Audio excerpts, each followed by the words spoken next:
Hey, Dr. Benwall here. It's time for a live. Glad to have you all here. We see lots of people already in the comments. All of you all that are early, you get extra points. Thanks for being here. We got a lot of fun stuff to talk about. We already got 28 in. That's awesome. I don't think we've ever had that many in the first 10 seconds. So very glad to have you here. We got Kayla and Sean here, and we'll have other people popping in. So it'll be pretty cool. Yes. And sorry about the comments, but it's fine. What's that? I was saying I was covering my face with the comments, but it's fine. Oh. a new title now, Sean. I think you were you a garbage taker outer or something? I was head garbage taker outer the last time, but I've been promoted to chief shed checker inner. Congratulations. Thank you very much. Also, y'all gotta check out while everybody's popping in.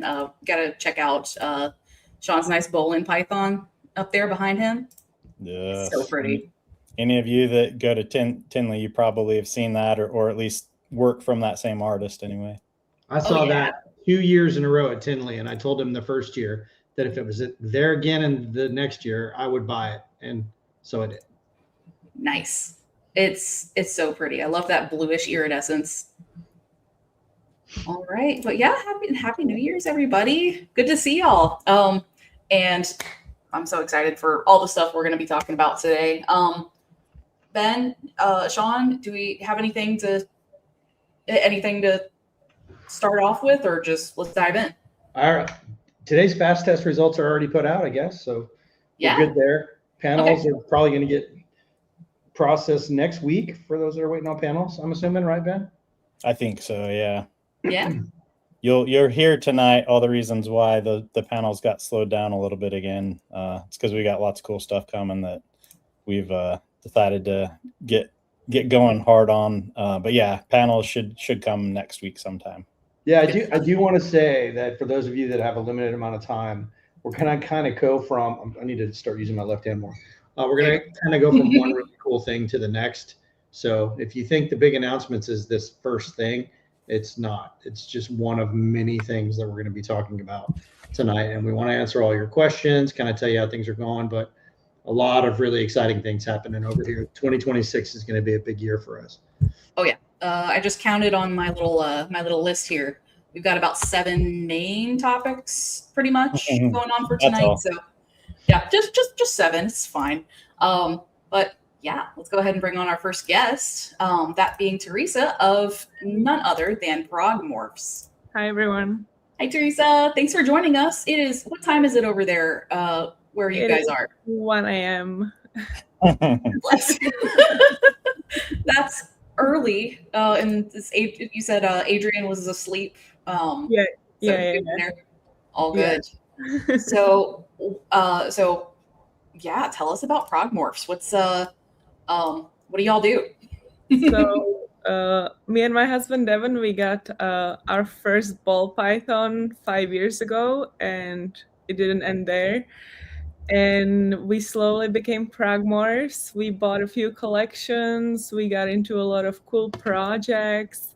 The one on the left is TSK Exotic DG Clown that we hatched just this season. That's nice. Exciting. Oh, yeah. We focus a lot on hypo puzzle, hypo clown stuff, just a lot of hypo in our collection. Yes, I guess that's the very short version. I'm sure my husband will tell you a lot more. Yeah. He's the animal person. I'm more the spreadsheet Instagram person in Prague Morphs. And you got a lot of puzzle, also some rainbow. Yeah. A lot of cool things going. Oh yeah. Also some Monsoon and Stranger, because we just acquired Iris reptiles from the Netherlands. So yeah, cool stuff happening. Yeah. So you guys recently made an announcement about something called RepGen, and something about that logo looks kind of familiar. So what's going on there? So it was on January 1st with the new year. We welcomed a new company, I would say. We decided to join forces with RGI and bring them to Europe, basically to EU for everyone, so they can send their sheds to us and they don't have to deal with CITES anymore. and they get the same service, the same speed. Yeah, we're super excited about that, and we're super excited about the response. It was very overwhelmingly positive and got more attention than we expected. So very exciting. Yeah. So for those who aren't in the loop, or Americans who have never had to deal with CITES, or if you've never dealt with it before, like what was that like before you guys started this? A lot of paperwork. A lot of paperwork. Okay, just to send. And how about like turnaround time? If you wanted to send a test to us, or 5 or 10 or whatever, how long would it take to get it to us? Oh man, well, just because the same way when you send animals, you have to get CITES for sheds too. So just the time that they have to get you the CITES is 30 days. So you apply for the CITES, you have to wait 30 days. Usually you do wait 30 days. They don't give it too much earlier. Then, shipping times aren't the fastest either, depending on the season. Once it gets to you guys, it's fast, but everything around it really takes a lot of time. Yeah. So that's huge for people, who are in Europe. Yeah, and for us, it was slowing down selling animals a lot. So yeah, we were just looking for a faster solution, and thankfully it worked. Wonderful. So how'd you get the idea to how did we end up doing that? Because I actually don't know the story. It just kind of happened. Ben and John said, "Hey, this is the thing." And I said, "Awesome." Yeah, to be fair, Kayla didn't know any of this was happening until like a week ago. Sean said, "Generate hype." And I said, "Okay, Ben's head on Salt Bay. Let's go." Yeah. It was just like in the email thread, "Hi, Kayla. I'm here now." I'm okay with it. Yeah, but it all started quite a while ago. I emailed Sean. Right, Sean? Whereas he didn't want to talk to me much. Not right away. I was a little bit gun shy at first, but then the more I got to know them, the more I realized that they're a lot like us, like Ben and I. Ben and I are pretty particular about the people that we'll partner with. And I don't know, they made a really good impression on me. Let's just put it that way. I put them through the real test, which was Teresa and her husband both flew to the States and lived with me for about 3 weeks while they trained how we do what we do. They lived in my home. So, and they're still friends. So they must be good people if they could tolerate me, my wife, my kids, and my 4 dogs, and all of my chickens and my ducks and the snakes and everything else. So it was a lot and of we'll fun. say really quick with the super chat coming through, thank you, Leviathan Snakes. Thank you, Appreciate Leviathan. it. Oh yeah. Hey Steven, I appreciate that, buddy. Hey Steven and Courtney. Yeah, it was a lot of fun. And I'm excited. I should probably interject here and just say that the when they came here and trained, Teresa has lab experience before prior to us. So it took her all of about 3 days to kind of learn our process, and she got the rust shaken off, and her pipetting skills are pretty good. And many of you may already know because we brought it up in the show several times, but Allie's our lead tech here in the States, and she's pregnant. She's not just pregnant, but she's very pregnant. Like the baby due imminently anytime in the next couple of weeks. And this is how great the folks at Prague Morphs are, is Teresa's flying back here on the 17th to run all of our tests in Allie's stead while Allie is down for a few weeks with the baby. So she's super great. She's really good. She's done some really good clean runs already over there in the EU, and she's going to be the one helping us for the remainder of January after the 17th, and probably the first week, maybe second week of February. Yeah. All right, Teresa. I'm really excited. Yeah. And I will also be hopefully bringing more genes back to Europe. So we're going to have even more of a selection to choose from. So yeah, exciting stuff. I'm excited to come. Yeah. And congrats, Allie. We're really excited for the new member of the team. Well, I guess I really tried to get her to come on the show. I know. And she almost violently refused me. I wanted her to at least sit there and say hello to everybody and apologize for being gone for a couple of weeks. And I wanted everyone to wish her well, but she gave me a hard no. And yes, she's my employee. I could have forced her to do it. However, you have to understand, Allie, that would have been a really bad idea. She would give Sean a hard time for at least the next week. For a Oh, year. yeah. You remember that time you made me come and do the show when I was 9 months pregnant? Yeah. Oh yeah, no, you would have never heard the end of that. We need an RGI baby onesie. Sounds good. We can make it happen. I think one may already exist. It. Oh, that's so cute. Let's go. I'm gonna send her the link on her phone just in case. Maybe pressure from someone else. Oh, there you go. Anyway, it's super cool that, and we're happy to have Prague on board. RepGen is their the name of their new genetics company. But really, again, I'm pretty picky about who I choose to do business with, who we choose as sponsors, things like that. And they made a really good impression on me. I trust these people. So if you guys are over there and you've trusted us with your testing, and it makes more sense for you to send things to them because it's closer, you have a green light from me. Like I said, they stayed with us for 3 weeks, and Teresa's going to be back again for another 3 to 4 weeks, and she's very welcome. So trust is and loyalty are everything, and to me and to Ben. And now I feel like I have hers, and I think she knows that she has ours. So yeah, for sure. Wonderful. Thank you. Yeah. All right. So we do have one other. So Teresa, thanks for joining us, and I think we're gonna let you hop off and at least you can go back to bed now. You can go back to bed. I'm gonna watch the rest of it and then I'll go to sleep. Bye. Good night, Teresa. Okay, see you later. Thank you so much. Everyone have a good one. Bye. All right. So next thing. So okay, before we get to the really exciting stuff, I think thing number 3, before we get to the really, really exciting stuff, we have to give flowers to people who have gotten us where we are now. And one of the many people. And why 2026 will be a game changer. Yeah, for sure. Yeah. So I'm going to let Ben and Sean take it from here. Tell us about Dr. Devin Absher. So those of you that saw Leviathan's video Shed, that's a documentary about us and how we started. I talked a little bit about that, about someone in that I said at the time. I should have asked Devin beforehand if I could say his name, but I hadn't asked him. And so we did talk to him this week and said, hey, we're going to talk some more about the Shed documentary, and then also kind of how things got rolling and why things are different now going into 2026. And he said, yeah, that's fine. Let people know. And so we had, as those of you that have kind of followed us know, but I'll just briefly say, we had been working on, Sean and I talked back in 2011 about what we wanted to do with genetic testing in reptiles. And it took all the way till 2017 where we had a single test available for colubrid sex determination.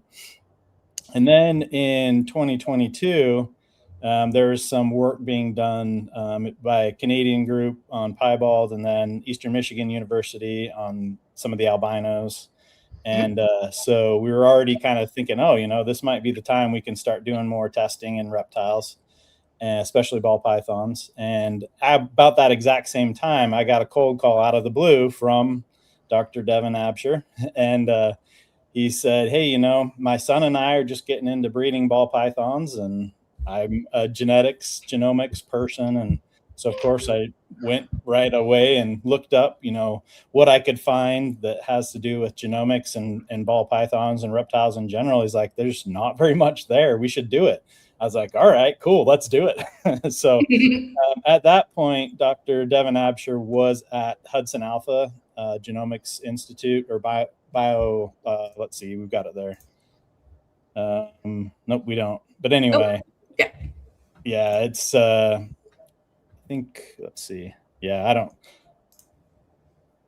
Anyway, they're, it's somewhere. But he was at Hudson Alpha and their biotech part, but specifically doing genomics and bioinformatics. Oh, we got another super chat. Thank you, Hey, Troy. What's up, buddy? Appreciate it. So anyway, Dr. Devin Absher had spent some time at Stanford, then at Hudson Alpha. He was their director of genomic health there. And then now he's at Kaiser Permanente, and he is their vice president for their research bank, doing some really cool work, banking samples, human samples from many, many people. He's telling us a little bit about it one time. Tens of thousands of human samples. Yeah, it's like a gigantic, it's essentially a liquid nitrogen warehouse. Yeah. Dude. Crazy expensive. So when I was trying to pull up like visuals for this, I was looking, just scrolling through like the publications after publications, like cited by like almost 70,000 other publications in genomics. Like this dude has forgotten more about genomics than I have ever learned. So he's kind of a big deal. So it was really awesome. Like all of us that are watching this, probably that he got sucked into the reptiles, and especially the color and pattern morphs. And so that's something he was excited about. So he has produced some clutches. I think this was his second year producing some clutches. So any of you, it's BP Genome Project that's on Morph Market. So go, and I think he's got like 6 or 8, or I guess I should say, to be cool for the kids, 6 or 7. So he's got 8 on there. He's got 8 ball pythons available. But yeah, I mean, he's got a very, very deep knowledge and lots of connections, and we're very, very thankful really to get to the point where we are now. I think, maybe someone else would have other thoughts, but to me, I don't see anybody getting as far, whether it's us or other people that have done genetics research. I don't think anyone would have moved as fast as we all have without him kind of pushing us along. So very thankful for his interest, and I'm so happy that the beautiful animals we were all addicted to, they also sucked him in, and so we're very, very lucky to have someone with that kind of knowledge and experience join us.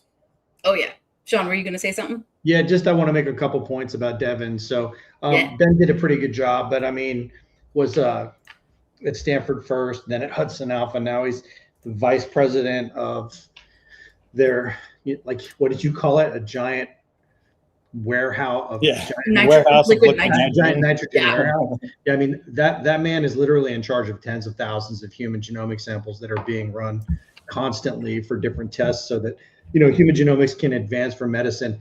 As our bioinformatics wizard behind the scene, he was sort of our secret weapon for a long time that we never really talked about. And this is really us just saying thank you. And it's not that we're not going to continue to work with Devin, because he loves the animals as much as we do. And if not for that love, we never would have met Devin. Yeah. That said, if you guys appreciate what we do, a lot of that has to do with Devin. These first 3 years, I can honestly say that the vast majority of those tests, Devin helped us develop with his bioinformatics work, and he's going to continue to be our bioinformatics wizard. And I don't think I would be lying to you if I said that he was probably one of the top 10 bioinformatics people in the country. Would you agree with that, Ben? He's one of the best out there. That would not surprise me. He's very, very, very good, and he's very humble. So if you heard me say that, he would, probably tell me to stop bragging, but he knows that I'm correct. So all of that said, if you support us and you support him, go buy his Morph Market, pick up an animal or two if something fits in one of your projects, or maybe you're just looking for a pet for a friend and you would like to get them also hooked into ball pythons like we all are. Yes. Absolutely spend some money with Devin. He absolutely deserves it. I would be lying to you if I told you that we paid him tens of thousands of dollars for all the work that he's done for us. It's not true. He's done it for us for free because he just wants to help. He, like us, thought it was ridiculous that no one had done any work in reptiles at all until we all started a few years ago. And so now he's a major force behind RGI and kind of deserves all of our thanks. So yeah. Thank you, Devin, if you're watching. Yeah, Devin. Thank you. We owe you one, and we look forward to continuing to work with you in the future. So that should segue perfectly into our next announcement, which is, Ben, you want to run with it? Yeah, so like we said, Devin was at the Hudson Alpha Institute in 2022 when we started talking, or it could have even been late 2021. I don't remember for sure now, but anyway. So he had many connections there, and like I said, that's where he was currently working. So I ended up driving there. I think it was like a we'll say a 6 or 7 hour drive. So I got there and got to meet Josh. So there's a picture of Josh and Waleed there. Actually, I guess it was moving through. They were there for that's okay. I have one here in a few, actually. Or hang on, I can grab it real quick. So Josh and the people that are working there with him, Josh Waleed and others, they've worked on specifically on bioinformatic ways to identify traits, and they were working mostly in plants, but it works pretty much the exact same way in animals. But Kufu was the software that they have written and they use, and that was specifically optimized for like the exact kind of thing we wanted to do. We wanted to get a bunch of samples of animals that had a specific trait and then be able to compare it to a group that did not have the trait and be able to identify what that trait was. And so that was a perfect fit. And so Devin, obviously put us in contact and started using that. So we were able to, that's like the very first things we found, clown, all those things we found really quick and easy. We had lots of samples and it ended up being an easy mutation to find all that stuff. Real quick, back up real quick. I don't want to interrupt you, but you have to come back to this, Ben, in a minute and explain what that green and blue graph is so people can understand what they're looking at. Because that's how we find stuff right there. Ooh. With this Kufu software. So for that specific one, what you're looking for is it's showing when you compare the two different groups, the group with the trait and the group that does not have the trait, you can see that on that second one, I would assume that's chromosome 2. So for whatever this trait was, it's probably a plant trait. But you can see, okay, it's very clearly on chromosome 2.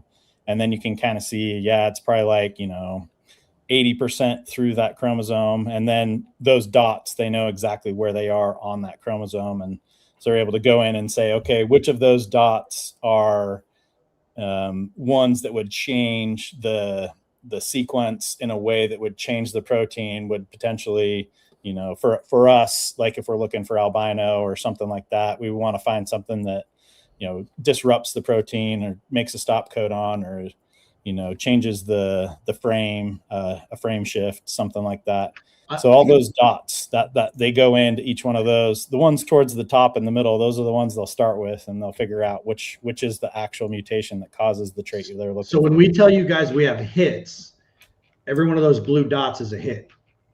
So when we're like, oh, we have some good hits on, let's say, zebra, that's what we're looking at. And it doesn't mean we found it, but it means we're probably in the right area. But every single one of those little tiny dots is a possibility that needs to be tested and researched. So even though we get a good hit, and this graphic gives you a good idea of where we should spend a lot of our time looking, it's not all of the answers, but it tells you guys why, just because we think we're close, we could still be very, very far away. I mean, if I had to count the number of blue dots there would be 1,000 somewhere, give or take. Probably. So that's 1,000 possibilities, right? So, but we're in the right area and we know where to start first, like Ben said, at the top of that peak and work your way down. So anyway, needle in a haystack is right, Geek, because that's a lot of what it's like. And thankfully, we were able to remove a lot of the hay, but there's still a lot of needles and we have to find the right one. So anyway, I didn't mean to interrupt your talk about Hudson Alpha, except that I sort of did, because this is, people don't ever see this. And then when they do, they don't know what it is, but I know what it is. And for people to kind of understand what they're looking at, I think helps, because they're like, how close are we on this test? Well, this is why we can't give you a real answer because we think we're in the right area, but there's still a few hundred places we have to look. And every one of those blue dots is a couple $100 research expense to go buy reagents that probably won't work. Yep. And so Ben, whenever you're doing, like, whenever you are throwing in research plates, you get data back. Does it look like this, or do you sometimes have fewer dots to go from, or is it more? So this is the part when we say, hey, if you want a new test, let's say mahogany. I saw someone saying earlier they've got some, they can't wait for a mahogany test. Let's say for mahogany, you really want mahogany. We're like, yeah, we're working on it. Send us sheds. Well, when those sheds come in, those go and get whole genome sequenced. So you can see here, like all those different chromosomes across there. we have sequence for all those chromosomes for a bunch of mahogany samples, and then a bunch we know are negative for mahogany. And so that's that very first step. That's what you're seeing here. So once we have a place to focus on, like in this example, that big peak on chromosome 2, then I'll take like the top, there's like 3 or 4 or 5 up at the very top there, those dots. Yeah. I would take those and see if one of those is in a gene and causes some kind of disruption that would likely lead to a color or pattern change. Then I would design primers for it. And that's the beginning of the validation. And we would say, okay, those 5 hits, let's see if any of them are real. I'll design primers, sequence a whole bunch of samples in that one area and see if it correlates perfectly with samples that are positive and samples that are negative. And the ones that are homozygous test that way, and the ones that are heterozygous test that way. And then just as importantly, the ones that are negative test negative. So this is the very beginning of the process, even before something's validated. Well, and it gets even more fun because as we've now learned over the years, so many of these genes have multiple mutations. More than one of those blue dots could actually produce that color or pattern mutation, but they require separate tests. So just because we find one that we think works doesn't mean the work is done, because sometimes people will come back, produce an animal that's whatever we think that mutation is, and it does not work for our test. And lo and behold, we find another mutation. And this is how we find them. We go back to the drawing board and we start going, okay, what's close to the test that we've developed where a secondary mutation could exist? So anyway, what Geek was saying is, I think it's important to maybe show you guys how we do what we do, because when you go out into the world, you can share it with the rest of the hobby, because it starts to make sense, right? When we're working our way through this together as a hobby. So anyway, sorry, Ben, go on about Hudson Alpha, and then I'll go on about him a little more too, I guess. Yeah. So Josh Clevenger and Waleed, and you will have to find the picture. I might say it. Yeah, there we go. Yep.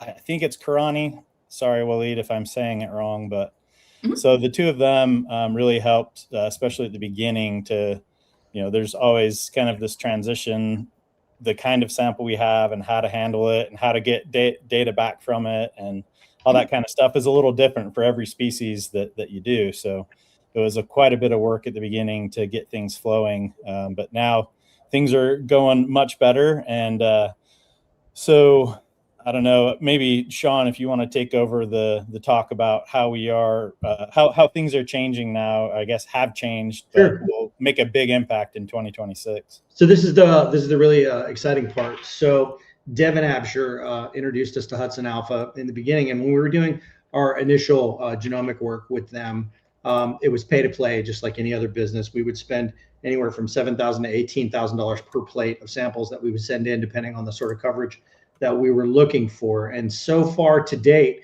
we've sent in 9 or 10 plates up until the last few months, and that's netted us the tests that we have today. Correct me if I'm wrong, Ben, but we're in that ballpark, right? And we're still learning from those plates. The great thing is that whenever we run things like that data is safe forever, so we can always go back and use it along with any additional sheds that we run. The things that are different now is that thanks to President Trump, love the man or hate him, a lot of funding has dried up for research facilities. And Hudson Alpha, as a biotechnology institute, is responsible for a little over $4 billion. That's with a B, $4 billion of economic impact in Georgia, where they're located. Alabama. Alabama. And that's a big number. This is not a small lab. It's a very large lab with a very large pipeline. Whereas we run a few plates at a time, they have customers and business partners that run hundreds, sometimes thousands of plates. So we're talking about an organization that can have a throughput of research plates that way surpasses a lot of other opportunities in the country. That said, Hudson Alpha is now an official partner of Rare Genetics Incorporated. They have been now for a few months technically, but we have officially established a pipeline, and we can send them essentially unlimited plates for research now, and doesn't cost us anything. They're working with us as 100% partners. That's really, really exciting when you consider not only are they running the data, but the Waleed and Josh, they have entire teams of people that work behind them that are now helping us with not just Kufu software, but with other tips and tricks that maybe we don't know to help us find new things and identify new patterns. It's going to be a really exciting year, guys. Now that we can send them as many research sheds as we want, all of you should be sending us as many research sheds as you can, please, as quickly as possible, because we will stuff as many plates as we can for as many species as we can to send off for research while we can. So where our pipeline before was a trickle of water coming out of the spigot a little bit out of the time, now both faucets are turned on 100%. We don't have to worry about a water bill. Okay, it's a big deal, which brings us kind of to, I think, the next slide, right? And there's not too much else to say about Hudson Alpha other than they're the partner that we needed, and they're going to take us into the next few years of reptile genetics. I'm stuttering because I'm so excited about it. So, okay, so this is the exciting part, you guys. Get hyped. We're going to go through a very long list. I'll let Ben kind of go through it because he's the one who actually has all of the research sheds, but we've already sent them 7 or 8 plates. We have another 10 or so that we're about to send them, and we're just going to keep sending them. All right, Ben, it's all on you. Take it from here. All right. So what we're going to show you is specifically with ball pythons. Obviously we started here, and now the ball python people are going to be like, man, why did it take you so long to do ball pythons when you're popping out these other species so fast? So we've had to learn quite a bit, and then also, like Sean was just highlighting, having Hudson Alpha be a full-on partner to help make this happen quick and kind of relieve some of the financial burden on the front end. It's going to be very different, but we'll start off with ball python stuff. So ones that are looking really good that hopefully we'll have official announcements and have them available to purchase. Banana/coral glow. So I'm not going to tell you whether they test the same or not right now. You'll have to wait. But that test, Monarch, is looking great. The additional black pastel mutation is looking good. We may be able to finally run. I know there's a few people that have had essentially that other line, and so then every baby they produce from it doesn't test positive by the existing black pastel test, and so they've been very excited for this. So it's looking good. It's not 100% yet, but we are looking very good for that. Pinstripe's looking good, rainbow's looking good, and caramel is one. I wanted to mention, I think it's, sorry, I don't have it right here, Big Color Reptiles I think was the one, but he's sent a whole bunch in for caramel. So I know there's several people that have let us know that it pops up in their Ultramel and they want to test to be able to weed that out, and it's looking good. I'm not 100% sure, but it's looking very good. All of these on this list, I think we have a good chance of getting in the next month or so. These are low-hanging fruit that came from the data from our very first pass from Hudson Alpha, and we're already pretty sure we're close to nailing them, and that's just the first 6. And we have a lot more data coming on the plates that they have and the plates that they're going to add. So next slide, please. Next slide, the plates that are, So then we've got a bunch that are ones that we're working on. I won't necessarily read through them, but while I'm kind of talking, you can look. You can also come back and pause it later if you want to see. But this is specifically ball python morphs that we already have some data for. Mandarin is on there, by the way. What's that? Oh, I was talking to the commenter. Mandarin is on there. Left column, third down. So yeah, Mandarin, we have some data for. It's not in validation phase yet. Same with all these others here. But they're ones that we are working on. We already have some data. If you are interested in any of them on this list, on this screen, you could still send in sheds for them, especially if you have homozygous animals for any of these. Gotcha. We can use them. But yes, ones like Mandarin and Tri-Stripe and Shrapnel and Mahogany and Stranger, those all could move to the validation phase in a week or in a month, or they might be difficult and take another 6 months. But now that we have much bigger guns to work with. I think that all of these are going to be much faster than they've been in the past. So I think at least another 5 to 10 will probably move to the validation phase in the next 2 to 4 weeks. I feel like we mentioned Ben. Didn't we mention something about RK? RK should be on there too. It is on there. Oh, there it is. There it is. Right there. Yes, but yeah, if you've got more Call to Blood, I know you've sent a few in, but if you or anyone else has more, send us more. That'll make it a little easier. Oh yeah. Second red stripe, the bane of my existence. We're working on it. So that's definitely on there. We've got probably more sheds for that than anything else. Look, me being the analogy guy, because I'm not a genetics expert, but I've worked with Ben enough that he's explained things to me over the years in certain ways. What you're looking at here is the ripe fruit that fell out of the tree. Okay, the first list of 6 were the first batch of data back that we got up under the fruit tree and we shook it, and those kind of fell in our lap. Right, that's the ripe fruit that it's pretty easy, and we think we're going to be able to close pretty quickly. In another week, 2 weeks, 3 weeks, we're going to shake the tree again, and some more of these will become ripe fruit, and they'll fall off. And that's how we just are going to have to keep approaching this. And as we move through things, as we progress through our presentation here, just kind of keep that in mind. Is the things that we think we're pretty close on, that's the ripe fruit, right? And every week or two, as we get more data and we get more information back from Hudson Alpha, more ripe fruit is going to easily fall from the tree when we shake it. So just hang in there. We're sharing with you guys what we have now. A month from now, it's going to look a lot different. So keep that in mind. And the other thing that I want to make very clear, because I hear this comment here, there, and everywhere, they have to have homozygous animals or supers or, whatever, visuals. So other people working on ball python genetics and developing tests, that may be true, but it's not for us because of this collaboration with Hudson Alpha.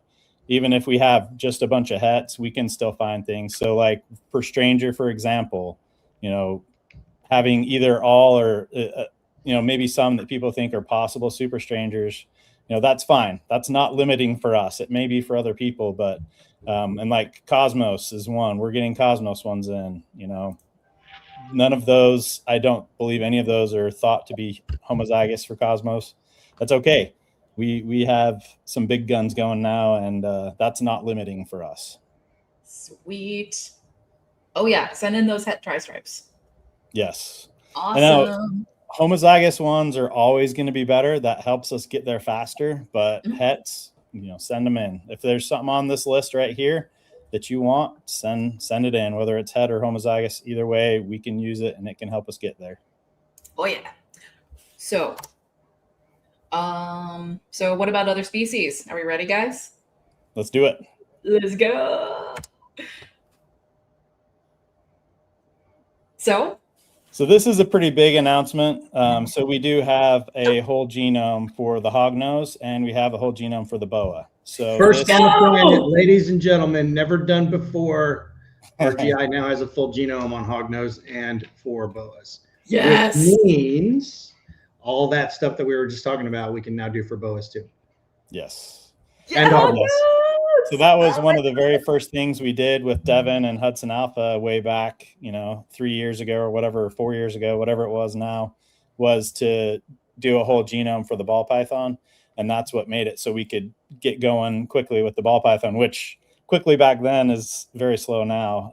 But now that we have a whole genome for the hognose and the boa, that to be able to find many morphs for both of those species, I think will be light speed compared to what the early days for ball pythons were. So yes, those of you that have been asking about hogs and boas, you're going to be very happy over the next few months. Oh yeah. And so just like we had, those like sending in plates and we're going to shake the tree again in a few weeks. This is the same type of deal. These are the things we're looking for that we have sheds for. Yes. So Kayla, Kayla teased a bunch of plates on one of the ads that she threw out there. Ben holding up a bunch of red. Do you have that photo handy where you can get to it? Do you think, Kayla? Everybody can see what I'm talking about. That. Oh, there you go. There you don't need a photo. That right there. Those are all sheds. Those are all plates waiting to go to Hudson Alpha, right? So remember, the first 3 years of our entire business was based off about 10 plates. Ben's got 7 or 8 in his hand right there. not Yeah. counting the 7 or 8 that we've already sent them additionally. So things are about to get crazy. Yeah. Yes. Spotted scales. Yes, you did help with a bunch of with both of those species. I've seen your sheds come through. All of you people who have been sending in sheds. I know it's felt like forever since you sent them in, waiting for them, but we're using them, y'all. We've been saving them and cataloging them for a reason. We were hoping that we could make this deal happen. We've been working on it for a year, and we closed the deal the last quarter of last year. And now we don't just have a pipeline, but we have a ginormous black hole that we can throw all this stuff into, and they're just gonna eat it up. So oh yeah. So like we said before, this is the list of things that are still in the tree that we're going to be shaking over the next it might be a month or two before we're shaking this tree, because this is kind of already in sequence right now. We don't have it back yet, but yeah, so if you have any on this list that you're really interested in, we can still use more sheds from these. And then when they move to that validation phase, that's when we'd say, okay, we don't really need many more or any more. But right now, all of those hog noses on the last page, all of these boas, same thing. These are ones we have many samples for all of these already sent. But if you're really excited, interested in any of these, send them in. Keep sending them. Want to say special thanks to John Chosmer. I know I'm saying it wrong. I asked him at Tinley how to pronounce it, but yeah, he sent, hundreds of sheds for boas. Somewhere between 350 and 500. It's a lot. Yeah. So John, thank you so much. We will definitely do a video with John. Make sure I'm saying his name right. And if you go to Tinley, I know he does Ven Tinley, and he's got a nice big spot there, multiple tables there. Go check him out and say hi and tell him thanks, because this, he definitely went way above and beyond and sent. He had to have been sending pretty much everything that he could, or he's got a giant collection or both. He is so real for that. But yeah, I would expect this is the same as hog noses. In a month or two, we'll be able to shake that tree, and I think we'll see several on this list. Maybe even close to half of them on this list that will get the first 1 or 2 tree shakes. Oh yeah. All right, but wait, there's more. Blood pythons. Yes. So bloods, we've got some morphs going. If there are others that aren't on this list that you guys have, that means we don't have any of them yet. So definitely send those in. But these are the ones we have at least some samples for that are already in sequencing. And so once again, we'll be able to shake that tree here in a month or two for blood pythons. Yeah. For people who are wondering about the D grade thing, do we want to talk more about that, or is that more for just people who are familiar with our website and have played around with that before? Yeah. So the pied with bloods, we have a test that does work so far, but it's a low enough number that any of you that do go on our website, you can look at the details for the different grades. But that grade where pied for bloods is a D, that's just because we haven't had enough samples to run to validate it. Once we get to 500 and then to 1,000, then we get to where we're like, okay, we know this is a good test. It's the only mutation. Like Sean was talking about earlier, we've run a couple hundred, but we run a couple hundred more. We're like, oh, some of these, it doesn't work properly. And we find out, okay, there's a second mutation. We just haven't gotten that far because we haven't had enough samples coming through, which that will change very quickly once we can test for the albinos and batiks and golden eyes and matrix, all that stuff. We'll have some coming through that people will say, yes, this one is a pied or a het pied. And each time that happens, we'll catalog that and be like, okay, now we're up to 500, we can make it a B, or it's up to 1,000, we can make it an A. So it's on the way. And along with all these others, we'll be validating all of them together here pretty quick, I hope. Yeah, buddy. And there's more. Yeah, retics. So we've got several retics. Once again, these are all ones we have at least some samples for. and it will be a month or two when we can shake the tree on these. You guys can tell the theme is in a month or two, we're going to have a whole lot of stuff going on. Well, plates on plates on plates of these samples going out to be we might have to hire or train existing employees how to do validation. It might have to be more than just me. me, do it. It's going to get a little crazy, but yes. Oh, yeah. We'll have a pile of things to validate here in a month or two. And Retix will be right in the middle of all that. Oh yeah, I'm so excited. And I've been excited about like the giant species getting these tests forever, just because they produce so many. And yes, we do have a wall of announcements. It keeps going. And there's more. Speaking of giants, we got our burn people. Yep, same thing. These are ones we have at least some samples for. If you've got any of these and you want them, send us more. We will put them through real quick now that we have a wide open black hole to throw samples into and get them done. So that tree will also get shook here in a month or two. Awesome. Okay, is that? Oh yeah, and horns. I can't forget my colubrids. Yep. So we do have a bunch of corn. So I would say, like I said, John Chasmer came through, sent hundreds. With corns, we will definitely do an episode and talk about, there's been at least 4 or 5, maybe even more people where they've sent at least dozens, if not hundreds. So thank you so much to so many of you. And like I said, we will definitely do an episode and talk specifically about the people and maybe have some of them on. But corns, you all came through and sent a lot of sheds in, and that's also going to make getting corn tests real quick. Oh, yeah. Yeah, corn snake people really, really came through. It was amazing. Were you going to say something, Sean? You know what? I'm going to wait for the next slide or two because I think it might be more appropriate. Okay. At that point. Sounds good.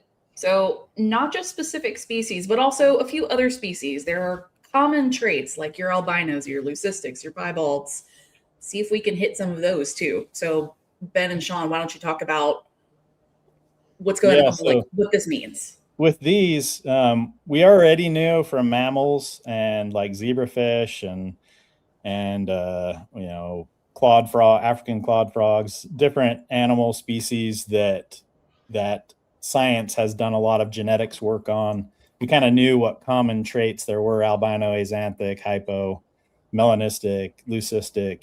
That's in mice, rats, mink, rabbits, that kind of stuff. Well, what we found, not only us, but also the Canadian group, the Eastern Michigan group, we've kind of found that the majority, not every single one, but the majority of these things we're finding in ball pythons are following the same kind of, they're in the same genes where we see them in mammals and these other study organisms. But we've also found a few that are, maybe a little surprising that they are where they are, or, in a rat, it makes it darker, but in a ball python, it makes it lighter or something like that. But the thing is, over these last 3 to 4 years, we've learned what genes these common traits, albino, axanthic, hypo, piebald, leucistic, like we know what genes those usually pop up in. And so what we can do now with this work with Hudson Alpha, we're able to that made me really big. Oh, you're welcome. We're able to do targeted work on those specific genes. We're able to look, instead of saying, okay, we want to find melanistic and blue-tongue skinks. We don't have to get 40 samples that have it and 40 that don't, sequence all of them and do all of that kind of stuff. We can say, okay, we know melanistic is usually in these 5 or 6 or 7 genes, and we can just look there, and we can do it very quick and efficient. So that's why we'll also be spreading out. So like, as far as albino is concerned, we'll try to find it in several different, and then in fact, we've got pretty close on a turtle species where we may have an albino test for a turtle species here before too long. But we're going to be doing more of that in these common morphs that we see across different species. We'll apply that and be able to find those quicker than we. And the reason we can find them quicker is we don't need as many samples, right, Ben? Because we already know where they are. Instead of needing a minimum of 12 to 20 homozygous, we could do it with as few as 6 heterozygote animals if we get lucky, and it's one of those that shakes out of the tree easily. And if we already know what gene to start looking in, we don't need as many research sheds. So if you go through Ben's Rolodex of sheds that he's been saving for the last 5 years, primarily the last 3, but even longer than that. I mean, we have so many things that we just have a couple of sheds on, and we really couldn't do anything with those, right? Now we can. We can just throw that half a dozen of that random species onto a plate, and it could be one of those that, because it's a common gene, it falls in our lap. So why not, right? Yeah. So that's what's really exciting about all this. And then we talked about having a whole genome in hognose snakes and in boas. We're hoping that whole genome in the BCI will be similar enough that we can use it for other species of boas. We're hoping that the hognose genome will be similar enough that we can use that to dial in on several other colubrid species, the common ones, kings, milks, corns, things like that, right? So the dominoes are falling, right? So it's super duper cool. And especially with the common mutations, they really should start falling like dominoes over the next year and a half. Yeah. Oh, that's amazing. And more whole genomes will come too. Yes, please. Sweet. So I think I'm going to cheat a little bit. I'm going to look ahead on our slides because there's so many. Okay. I think there were a few comments or a few questions that I wanted to catch before we moved on real quick. I started this from earlier. Do we have boas yet? You're welcome, Ryan. And let's see, interest in house snake sheds. Yes.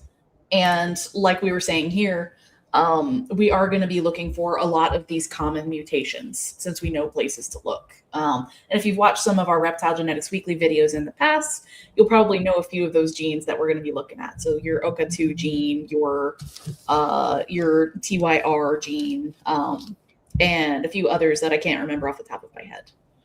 The dwarf. So I'll just shout in there. Yes. We didn't put house snakes in the list, but I do have samples and I do have some of those morphs. And yeah, definitely send them in. Yeah, definitely. And so someone asked about like dwarf Burmese genome, dwarf retics, and that sort of thing. So if you don't see the morph or trait that you want, you can still help us, especially with, us double barrel sending in plates for research. If it's not up there, we probably don't, there's a good chance that we don't have a ton of sheds for that. And dwarf mutation or dwarf traits in some of the giant species, we don't really have a ton of those. So you can send in sheds. A few people asked about how to send in sheds. Just take a screenshot right here or jot this down. You don't need to send a whole shed, just a teeny tiny little quarter-size piece, even less than that. Make sure it's dry and clean. Has not been dunked in the water bowl or anything like that. Because if it gets wet, the DNA denatures and it's harder for us to use. Especially if it stays wet. It stays wet. Yeah, exactly. Yeah. So send those in. Now is especially the time if you haven't already. This is your sign. And of course, the animal ID or its name, all known morphs, possible morphs, who produced it, and any known lineage information. All of that is super useful. And it can be a het or homozygous. Both are helpful. Yeah. So, all right. That was the list. Now, what's up, AG? And Howdy, here he is. how you guys doing? Hey, AG. Good. How's my audio? Am I coming across clear? Yes, you are. Brother. Sweet, All right. Sweet. Those are some great announcements. I'm stoked for you guys. Every time I come on, you guys have so many new, exciting things going on, and just more and more and more species. Yeah, for sure. That's the goal. So, what do we bring you on here for? So we got the shed test results back for this beautiful animal that I bought from Steve nuts, dude. I know, at Las I love Vegas Ball him. Pythons. So let me be clear. I didn't hit this. Steve from Las Vegas Ball Pythons, in my opinion, one of the best breeders out there. The guy's attention to detail and how obsessed he is with quality. You can't give this guy, you could get him, pick out a snake, whatever the top snake is, you could give it to him for free. He wouldn't want it. It has to be the best example, in his opinion, or he does not want it in his collection. And this is an example of what happens when you put the best ingredients together and you hit an animal with so many genes. I mean, what did it come out to be? Originally we thought it was 7, maybe it's 8 now. It's so many genes. In my opinion, the reason I bought this is it's the best looking animal of 2025, in my opinion. It's so pretty. Other people say it's top 3, it's top 5, but he absolutely killed it. And I sent another picture. Do you have that other one that I sent? Also, I can send it again. Super in the orange email. one. Actually, I can yeah. grab So it. that one we just took last week. We took it outside. It was an overcast day, so we took it outside in the light. Yeah. There we go. He's so orange. 0 editing, 0 filters. That's exactly how it looks. That was outside in natural light, overcast. So how many people have told you after seeing that it's Scrambler? Oh, a lot of people. Yeah. Now, you know, and here's the thing. If it was last year, everyone would have said it was lace. That was the big thing. Everyone said it was lace before. Everyone would have said something was lace before the test came out. Everybody says something Scrambler until the test comes out. And once the test comes out, suddenly all the people who had something don't have it anymore. You know? But this is an example of what beautiful genes combined together in a vision look like. Also, like, there was a theoretical ID. Steve did an excellent job IDing this. And then, you know, we brought in people like Justin to look at it, and, you know, and it's a hard snake to ID because there's so much going on. And people said it absolutely doesn't have this. And other people were like, I bet the farm it doesn't have that. But what it came down to is shed testing. And you guys proved that it had everything and a little more. Oh yeah. So here and results. The fire was tested solely because it was in the pairing. We didn't really believe that the fire was in there, but we tested it anyways just because it was in the pairing. And there you go. 1, 2, 3, 4, 5, 6, 7, 8. 8 genes. Crazy. And it looks gorgeous. It's not like washed out or Snow White. Yeah, it's up there, and it's a male. So you can, I mean, he's so top heavy with the codoms that you can take just, you know, a clown or an Orange Dream clown, you know, or something, a proven breeder, a relatively basic snake, breed him to her and possibly hit, you know, something really similar, if not the same. Huge odds, obviously.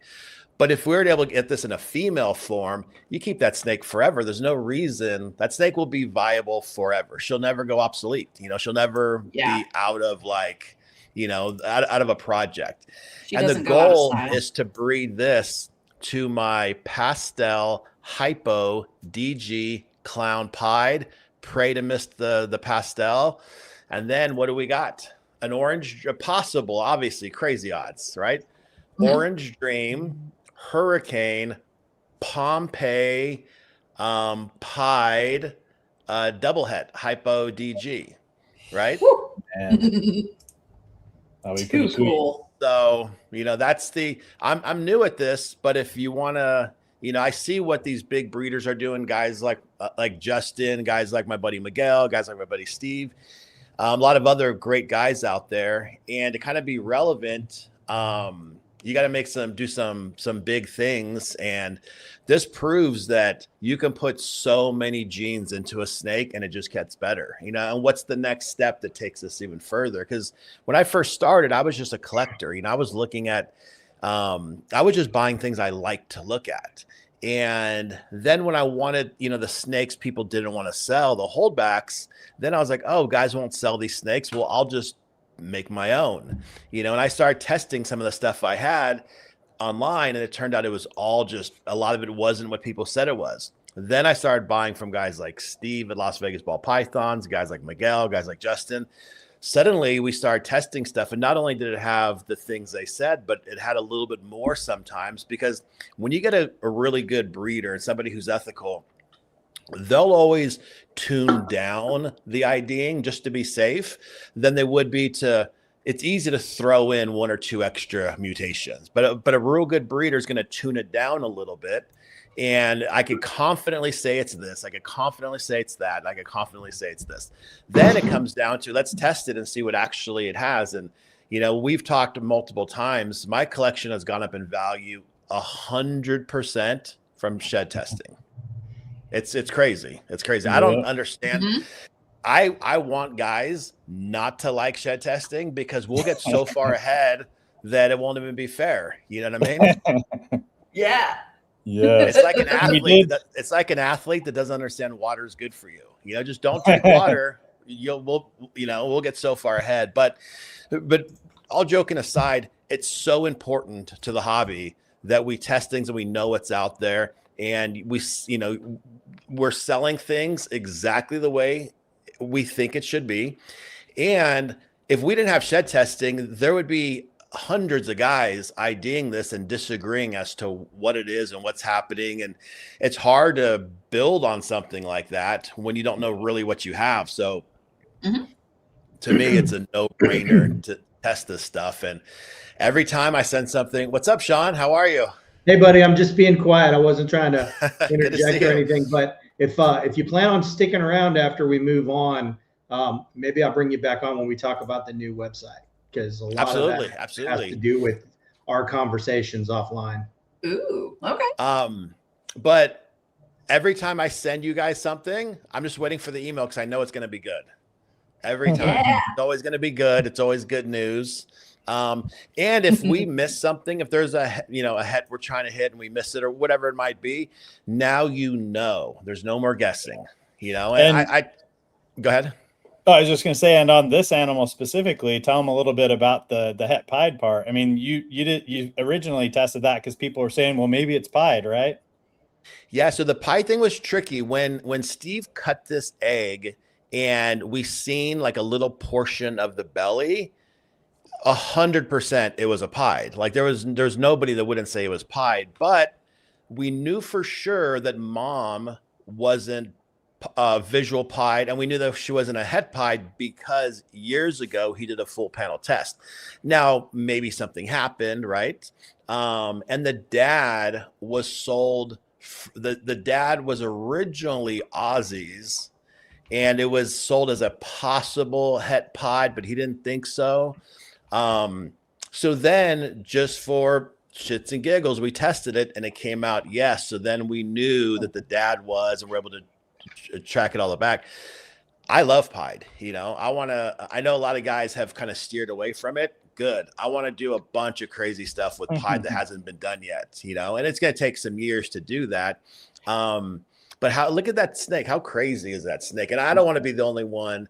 Now, here's the thing. If I hatched this snake and I was overly excited, that's something else. This is Steve's snake. I'm excited. I was excited enough to buy it, and I absolutely love this animal. This is a like a 2000. This is a calendar you put. This is a snake you put on a brand new calendar, like on the cover. It's gorgeous. Oh, yeah. So pretty, and seems to have only gotten prettier based on that outdoor picture. Yeah, it's so orange. Yeah, I'm excited to see. And the big part is that hurricane. Like with a hurricane with those big, thick black lines, everything about it. I mean, I've said this a million times. I'm new to breeding, so seeing something like this is it's mesmerizing. And guys who've been in this, 5 years, 10 years, 20 years, even longer, they'll probably be able to appreciate what we're looking at even more. But imagine starting off with just a couple normals, how many years ago, and then today there's things like this being hit. It's crazy. There's no limit, with breeders' visions and with shed testing, there's no limit to ball pythons. Yes. Yeah. There are just so many mutations and more coming up. It's amazing. So much good stuff. Great work, Steve. That is a beautiful animal. Love that thing. And AG, nice score. Very good score. Yeah. I like a lot of guys JJ. were like, a lot of guys were like, Steve, you sold that snake? What the hell's wrong with you? Me and Steve have this funny thing where he'll kind of throw a holdback price at me, and I'll be like, okay, done. So now, like, if there's something he really wants to hold back, he won't even throw a price at me, because I'll just be like, yeah, I'll take it. You know, you want to think about it? Nope, it's done. I'm selling it to you right now. So when he was thinking about, and the only reason he didn't keep this is just because it was a male, you know. Could he use it? Yeah, but did he really, really need it? Probably not for what he has. He has some powerful stuff, but for me, I absolutely can use this. And I could breed it to strong snakes I have, and I could breed it to older snakes that have proven breeders. And I mean, imagine if we hit this with a super hurricane, we hit it with the super OD, or, you know, or any of the other combos that you can possibly hit. It's going to be wild. Oh yeah. Oh yeah. Very fun to see what you do with that boy. Mm-hmm. All right. Well, thanks so much for joining us, AG. Hopefully, if you hang out backstage, we'll bring you back on once Sean talks about the website. But this next thing here. And thanks, AG. If you do pop out. Thank you. See you in a few minutes, brother. Yeah. And I do want to address this question really quick that came in. So earlier when I was talking about we are not limited by only homozygous. We can also use hets, but they do have to be known hets. So what we have on the website where we say possible hets do not help us, that is still true, because if we put a pos het in and tell the software that it is a het, then in all of the analysis that it does, it can end up giving us the wrong stuff. So to be specific, homozygous animals, het animals that you know are 100% het, those we can use. Any pos hets, we have to wait till we're in that validation stage and a ways into it before we can use any pos hets. So that is correct what's on the website. And what I was talking about earlier is we have to have 100% hets. So got to wait till late in validation or once the test is ready for pos hets. Just wanted to make sure that was clear. Yeah. Awesome. Oh, and thank you, Sinful Kraken, for the $2 super chat. And Appreciate the it. question. I think it was the same person who had the question. So Yes, it is. Yeah. Great question. Yeah, thank you. I like seeing that, because that helps me make sure we're communicating well. And so, yeah, keep questions coming in, and we'll hit a bunch of them at the end. But I wanted to make sure that made sense. Yeah, there will be designated Q&A time at the end. We just have so much we want to make sure we get it all. Speaking of which, so a while back we posted a Reptile Genetics Weekly video with this thumbnail. Is there linkage between Monsoon and Sunset? And we had Joe of Shipwrecked Morphs talk. I think we were talking about some animals that he had or somebody's clutches. And we were like, hey, whoever's breeding more of this pairing, let us know what you get. So we're going to bring on Joe of Shipwrecked Morphs, because we have the data now. Yeah. So in that video, that was Jersey Guy's clutches. Jersey Guy's clutches. Yeah, in the comments, Shipwreck jumped in there and said, hey, here's a couple clutches. And then you've gotten at least another clutch since then, right? Yeah, I've got another clutch since then. So we have 3 clutches total now in that project. Sweet. Right on. Well, I'm going to before we bring the data up, why don't you tell people a little bit? First of all, Kayla and I got to meet you at Tinley, which is pretty cool, because that was a little bit of a trip for you. Where are you at? Yeah, so Shipwrecked Morphs is in Puerto Rico. So we're down in Puerto Rico, and one of the interesting things about Puerto Rico is that our season here is basically the same climate as Africa, where they're from. So awesome. So our season mirrors theirs a lot. One of the difficult things to do here is to breed year round, and there's only BBM with Ron here in Puerto Rico, and myself. We're the only, and I think there's one more breeder here that has actually been able to breed during the off season. So but we do have quite a few breeders here, and so we've got a lot of young breeders, but we do have several established breeders that are doing really well. So that's awesome. I'll have to ask you later about like what sort of challenges you deal Yeah. with, like with the off season. Like that's interesting. But Yeah, I am excited. Yeah, sorry, go ahead. Okay, yeah. So yeah, I'll talk about that here in a second. So basically, Shipwreck Morphs is myself and my two daughters, Alice and Leah, and we began breeding ball pythons in 2024. We got our very first ball python. Was actually to be a pet for my wife. It was a bell, and we got that in 2023 at the end of the year at a pet store for her, and we just decided. My one of my daughters decided she wanted one, and then we started, getting a few more, and then we ended up with quite a few. So our first clutch ever was in November of 2024, and so 2026 is going to be our second season, full awesome. season. So, and we've only had 6 clutches to date so far, and 3 of them are showing something really, really cool. Yes, so 3, and I'll explain how we got there. But we only have about 66 snakes. We have 9 recessives, and we have about 13 incomplete dominants. And we've really chosen, because we have such a small collection, and we're just getting started. So pretty early on, I decided to start buying reptile or buying ball pythons with specifically what we wanted. And I had this vision in my head. That wouldn't a sunset monsoon look really cool? And then I started looking, and no one had made one. And so then I started collecting different animals to kind of work toward that. So that's kind of where we started off headed. I've really been focusing on triple recessives because that contain sunset and monsoon.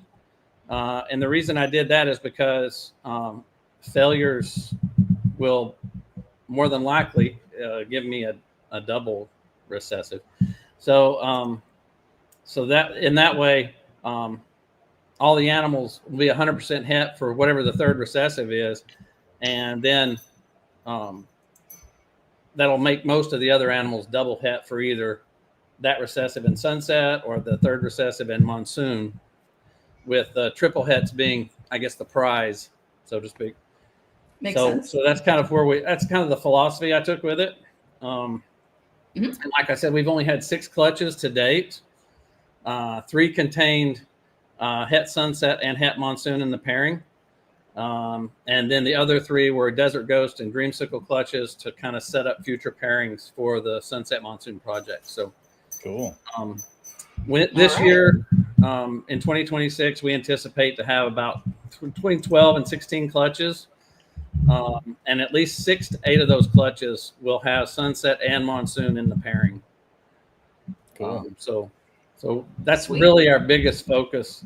The remaining clutches will have another recessive in the pairing with either sunset or monsoon to kind of help set that up, so I can put visual to like a visual monsoon to a visual sunset. So we'll kind of look at that. And you were asking a little bit about Puerto Rico. So Puerto Rico, the challenges here in Puerto Rico are mostly thought process in the States. So Puerto Rico, we have a lot of, like I said, we have a lot of breeders here, a lot of young breeders here. You have a couple of bigger breeders here. But Puerto Rico is just like any other state as far as shipping and morph market and all that. The only difference here is if you ship an animal here or you ship an animal from here to the States, you have to have a vet certificate of health. Really? That's it. That's the only difference. And and all the shipping companies ship here. We use a lot of times when I get stuff through FedEx, Delta Cargo is good. So we get shipments just like anywhere else in the States. And it's really not that much more expensive. It might be $50 to ship across the United States. And here, I mean, it might be $75, maybe. Could be less. So it's really not that much different. And so if I was to say anything to everybody out there, don't be afraid to deal with somebody in Puerto Rico. to ship to them or to buy from them any more afraid than you would be to buy from somebody in Florida or Ohio or anywhere else. So that's good to know. So that would be my big plug there. I've had a lot of big help. You were asking about the off season, and Ron from BBM. He and I got together. He's really helped me a whole lot getting started. And so he and I were talking about, he was wanting to breed all year long, and I'm like, well, I can't take 20 clutches at one time. I don't have an incubator that can handle that. So I need to spread them out throughout the year. So all year long, if I could get a couple of clutches, every couple of months or something, that would be perfect for me, because then my incubator would actually hold them.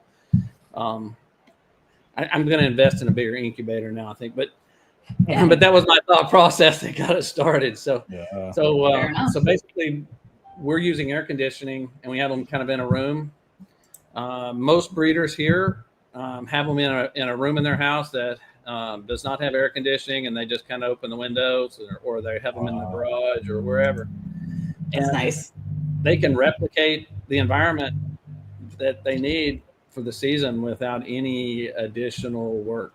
So very cool. It actually works out pretty well for most people. Yeah. The big problem we have here is the rodents. Oh, fair. Yeah, so it gets so hot in the summertime that rats and mice stop breeding if you keep them outside, like in a garage or anywhere. That makes sense. If they're not in an air-conditioned space, they'll stop breeding. So we've had a big. I've actually, I think I've solved the issue now. But I've been in contact with the state about African soft furs, which can breed in hotter weather. So I've been working with them to kind of see if we can get that going here legally and properly. So I'm having some success. So fingers crossed. Hopefully that'll continue. So very good. Well, why don't you show see if we can kind of do it one clutch at a time, and we'll let Joe kind of tell a little bit about I don't know if these clutches are in the order that you got them, but okay. So that's the first clutch. That was hatched in November of 24. That was our very first clutch ever of ball pythons. The sire was a pastel Mojave double het sunset monsoon that I got from Brett at Jersey Guys. I'd set my morph market to look for those two genes, and it just popped up one day, and so I called him immediately, and I got it immediately. Bye. I go ahead, it's like, man, perfect.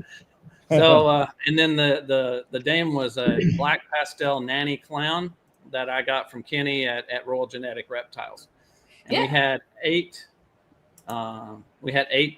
eggs, and we got one double het, and we got 7 that were either het sunset or het monsoon. I left off the clown, but they were all 100% het clown, but I just left that out. Yeah. But we got one double het out of 8 eggs. So I'll just kind of explain a little bit here. I'm just focusing on the Monsoon and Sunset. So that's double het, Monsoon, Sunset for the sire, and then neither for the dam is because she didn't have Sunset or Monsoon in her. Right. Mm-hmm. And then so you would expect to if there's no linkage going on, and any of us that are ball python people are at least a little bit familiar with banana. So if you kind of think about this kind of being similar to the banana thing, so if you have a male maker male, most of the offspring that you produce that are bananas are going to be males. And that's because of that linkage between the banana mutation and the sex determining region of the sex chromosome, in that case, the Y. And so if there's no linkage at all, that far right part where it says linkage, it should be about half and half. Half of them would show linkage, half would not. And so the ones where you only get one het or the other, that's the linkage, because you're only getting one or the other. To be able to get het for both, is looking like will be in the first generation a little bit harder to do. And so if we go down to the next clutch, so tell us a little bit more. What was the so I would imagine the same sire. So it was the same sire from Jersey Guys, and then the female was a pastel fire spider, visual TSK is Xanthic, and she came from Matthew at Ball Brilliance. Okay, yeah, he's got some nice animals. We had 7 eggs, and we had 0 double hets, and then we had 7 that were either het Sunset or het Monsoon. Yeah, so you can think of this is kind of like it's acting like a super. It's giving just one or the other. Right. That's that linkage that we're talking about. This would be like all bananas produced are male if you're using a male maker male. And then the next clutch down, your third clutch. So in this case, you did have one that had a crossover, so it wasn't linked. Yeah. Right. Yeah, and this one was again the same sire, and the dam was a pastel leopard fire clown from Matthew at Ball Brilliance, and she gave us 10 eggs, and we got 1 double head out of that, and then the rest, the other 9 were all one or the other. Yeah, so as you can see, there's a lot. We don't know anything for sure, but just seeing what Joe's getting here, and it's been very similar what Jersey Guys is seeing, and also Kenny from Bomb City. They're all 3 doing these kinds of pairings and seeing a similar thing. If you go to the totals. Yep. So for specifically with Joe, you've got data for 25 animals. Out of those 25, 22 had linkage. So you would expect there to be 50%. If they were on separate chromosomes, there's no linkage at all. It should be 50%, but it's actually at 88. Right. And so when we combine the data from Joe and from Jersey Guys and from Kenny, the p-value for the statistics that I ran on it was 0.00000001. So there's at least some linkage going on. And so when you go back up to those 2 that are, so you've got a double het. So this was a double het that was made. So the male you're using came from a Sunset bred to a Monsoon. So we know those 2 are on different chromosomes because one came from mom, one came from dad. But now that you've made these 2, a crossover occurred so that both Monsoon and Sunset hets are on the same chromosome. So are either of these double hets that you made with this male, are they male, or did you get female? One was the very first one was a male, and and then the one that we just got at the end of this season was a female. Okay, cool. Yeah, so that male, even though that male is a double het, will not breed like your original male. And anyone that's going to do these kinds of breedings, feel free to reach out. We can talk about it more. But it's kind of like if you wanted to produce female bananas, but you started out with a male maker male. So that's really hard to do with a male maker male. But as soon as you do make that crossover happens, you do make a female that's banana, then all of a sudden, when you get a male from her, a male banana from her, then you're going to make like all bananas. And so that's the same kind of thing here. This original double het male, it's more difficult. It's not impossible. It's more difficult to make a double het offspring from him. But this new one, animal 124-01, 88, 89% of the time, he's going to send both hets to an offspring or 0. And the only one or the other, that's going to be the less common one. And so I know people kind of worry, oh, does this mean it's a bad project or more difficult or whatever? No, you just need to understand that and then plan accordingly. And so that male that you made, that's a double het that came from a double het, that one you're going to be able to make double hets with at a higher percent rate than you could with this original. That's how it should play out, but we have to wait and see. Yeah, wait and see with your breeding. That's what happens. All right, Sean, what you got? Yeah, because that male is actually I'm sorry, go ahead, Sean. Oh, that's okay. I just I am not as good at this as Ben is, obviously. So I'm asking a question from a very ignorant place, and I might be correct. I'm not. But does that mean some of these animals will or could be labeled like sunset maker or monsoon maker? Like it's more likely to produce the monsoons or sunsets, or no? Because if it's when it's linked in a ball python, it's going to be a male maker or a female maker. I'm just wondering if it would have the same result with these mutations. Yeah, so and we should come up with a term, and maybe as more of this happens, and I can tell you already, we haven't announced it yet, but there's some others where there will be some linkage. With banana and sex, that was 96%. So that's a really tight linkage. It's only 4% of the time you would get a female banana from a male maker male.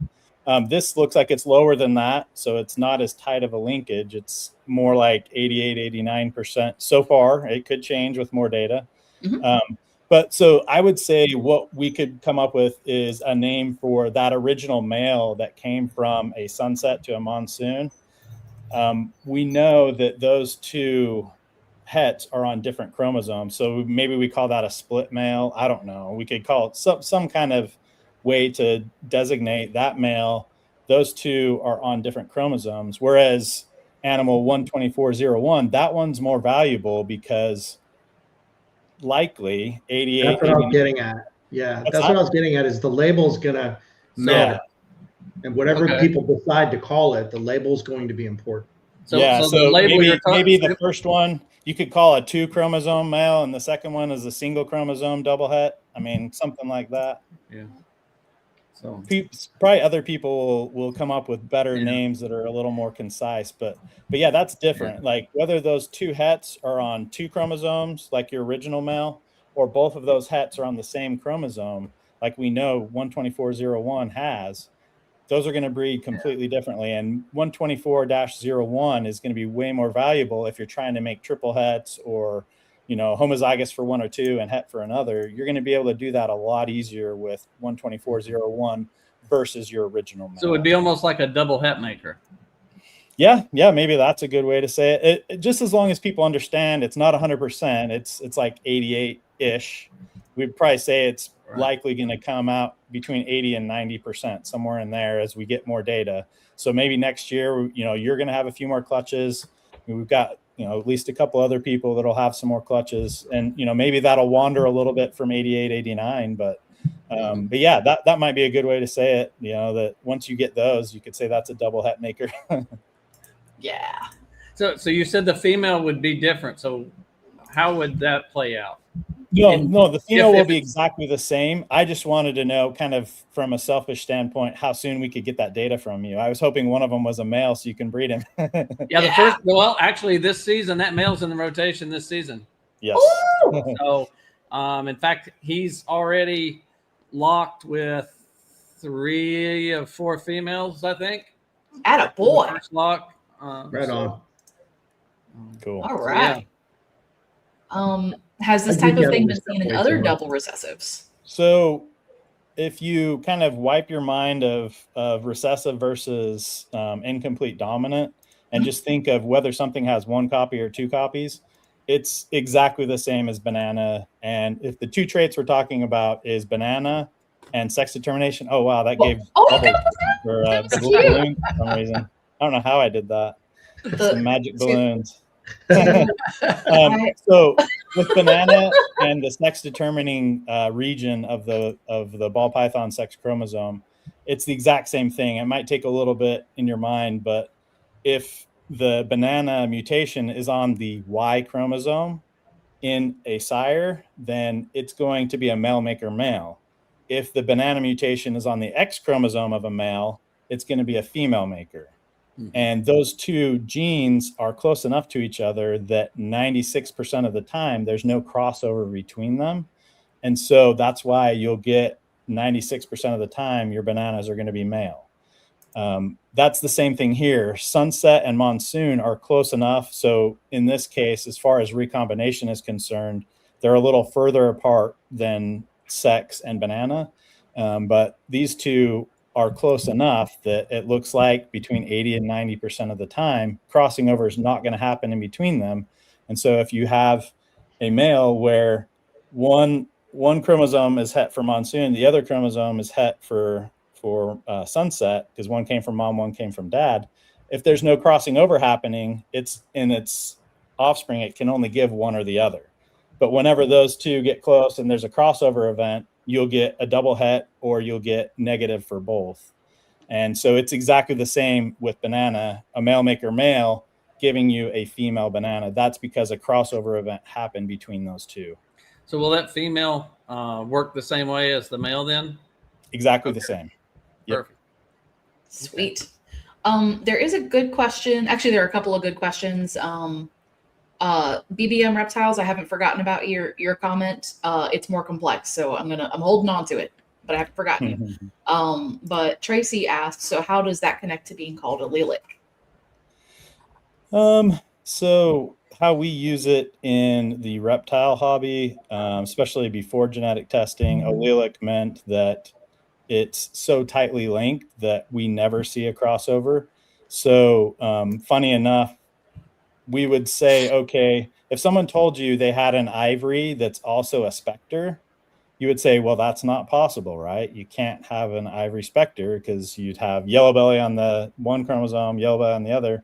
You can't have specter also. Well, actually, you can if there's one of the parents has yellow belly and specter, and there's a crossover that happens to happen in between those two. It's a very small space, and it's like a 1 in hundreds of thousands chance, or maybe even 1 in a million chance. But in Canada, Heather has tested one that I don't remember if it was specter, but it was an ivory that also had another yellow belly complex. So that can happen. But dude, if it's in the same gene, then they're only a few thousand base pairs apart. It's not likely there will ever be a crossover there. It's extremely low probability. And so when we call something allelic, what we're really communicating is those two things are so close together. And a lot of the time we think of them being in the same complex. Most of the time they're in the same gene. And that's why we're saying, okay, it's so close together, there's never going to be a crossover. So if you breed a highway to a normal, you're going to get either asphalts or yellow bellies. Or did I say that wrong? I guess that's gravels or yellow bellies, but you're not going to get a highway or a normal. It's going to act like a super. And that is the case as long as there's no crossover event that happens. And they're so close together that probability is extremely low. That is coconuts. Absolutely That's coconuts. probably TMI, wasn't it? Huh?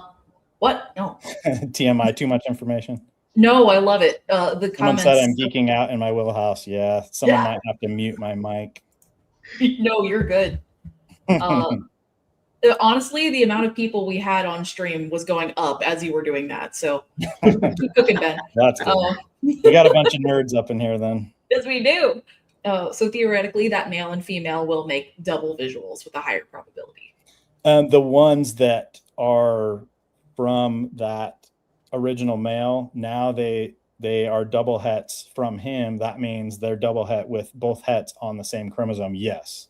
I think that was a good suggestion to call them double het makers. Yeah, that's actually probably the best thing you could call them. Double het makers. I think so. That makes the most sense. Yeah. Yeah. As long as people understand, just like a male maker male sometimes can make a female, a double het maker can sometimes make a single het. Yeah.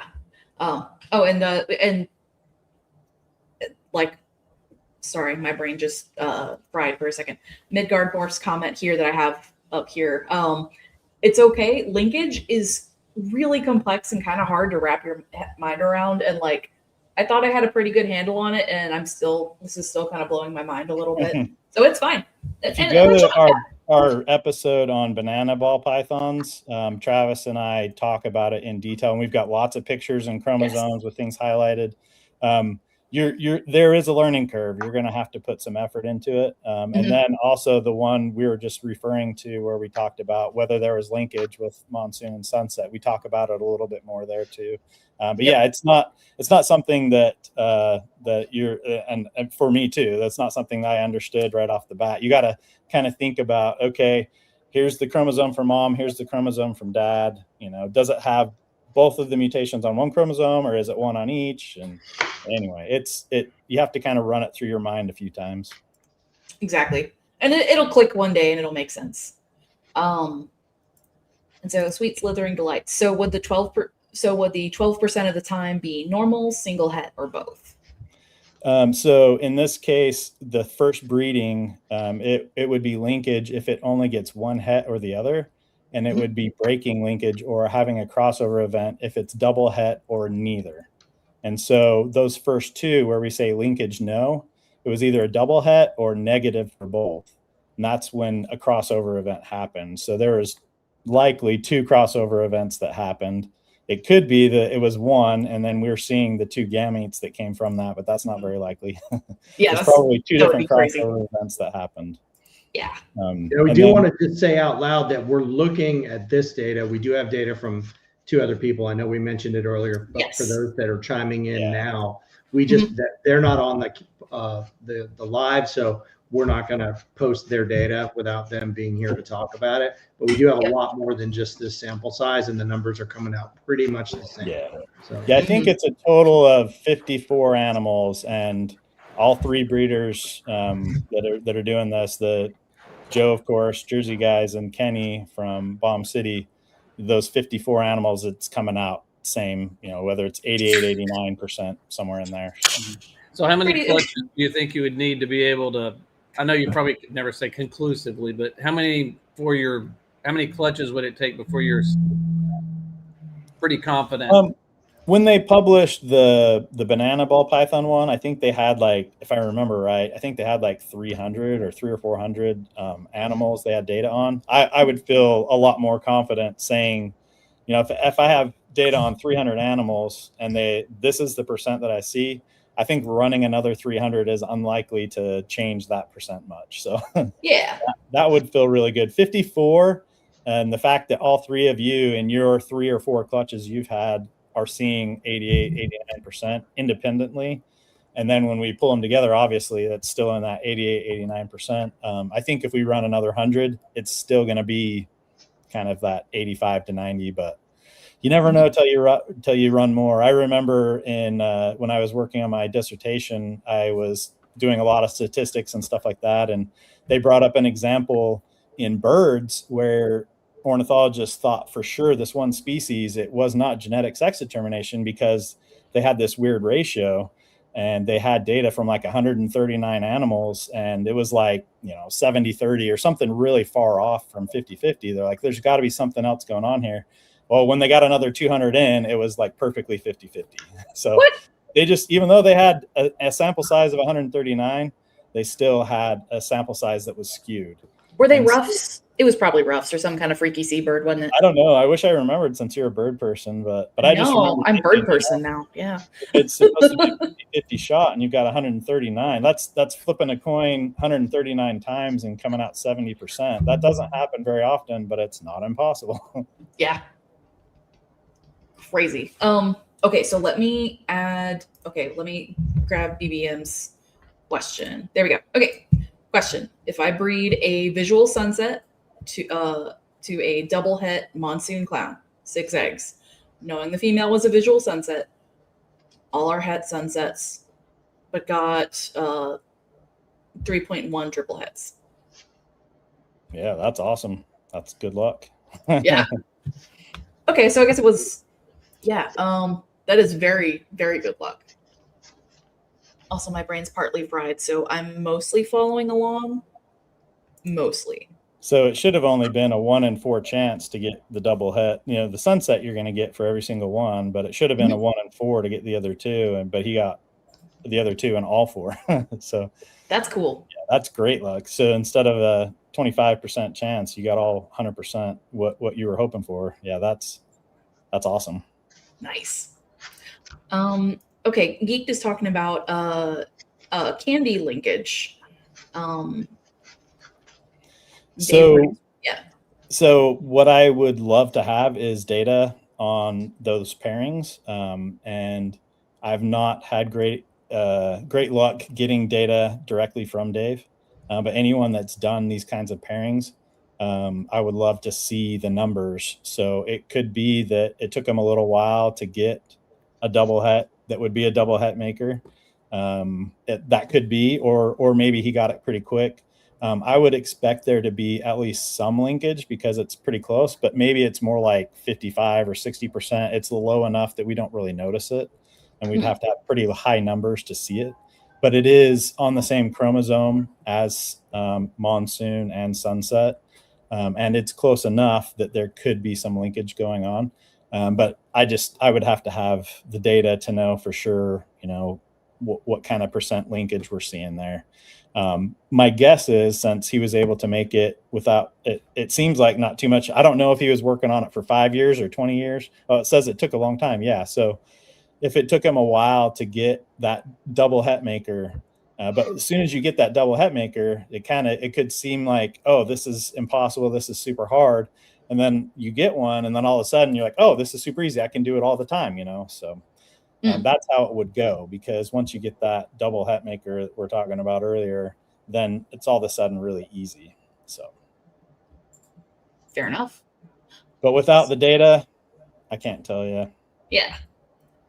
So more data is needed, but is there linkage between Monsoon and Sunset? As far as this 54 sample size of 54 animals goes, probably 88% ish. So the way the statistics work, it's asking the probability that there's no linkage whatsoever. Yeah. And the probability that there's zero linkage is 0.0000001. So it's not likely there's zero linkage. Now, how much there is, right now it looks like 88%, 89%, but to say that there's no linkage between Monsoon and Sunset, I would say you definitely can't say that. Nice. I know. Oh, Sean. Just for the sake of time, we're at 1:41. Oh, an hour and 41 minutes now. We got a couple other things to talk about. Yes, we do. And, we can keep going with the Q&A on this and on a couple of other things after. But everybody that's waiting for the rest of the announcements and wants to bail, we could probably kind of finish. Yes, we definitely got to talk about the website. Thank you, Sean. Yes. Okay. Well, Joe, thank you for joining us. All right. Thanks, guys. Joe, really appreciate it.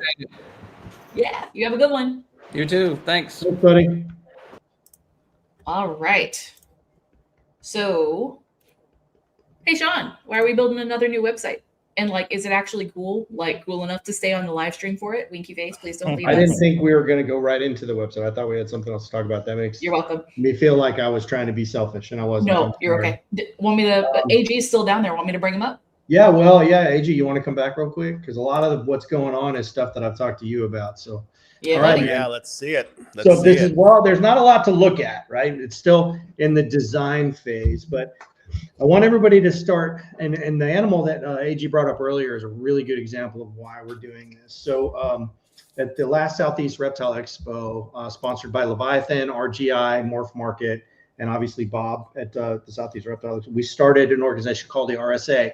Reptile Showcase Association, which is basically, think of it as an AKC registration for ball pythons. And as we move into the era of animals like AGs that are going to have 8, 9, 10 mutations, not only are the genetics going to get confusing, but the speed at which some of these people can produce these combinations is increasing exponentially. So how do you add value to those animals? And one of the things that we recognized early on is that, there are other things that make these animals valuable besides just the mutations that they're inheriting. And that means that, there are other genes in there, maybe the things that we can't test for yet, but that make that animal brighter, make it more full-bodied, make the scales shine just a little bit more. There are other things going on with higher quality animals.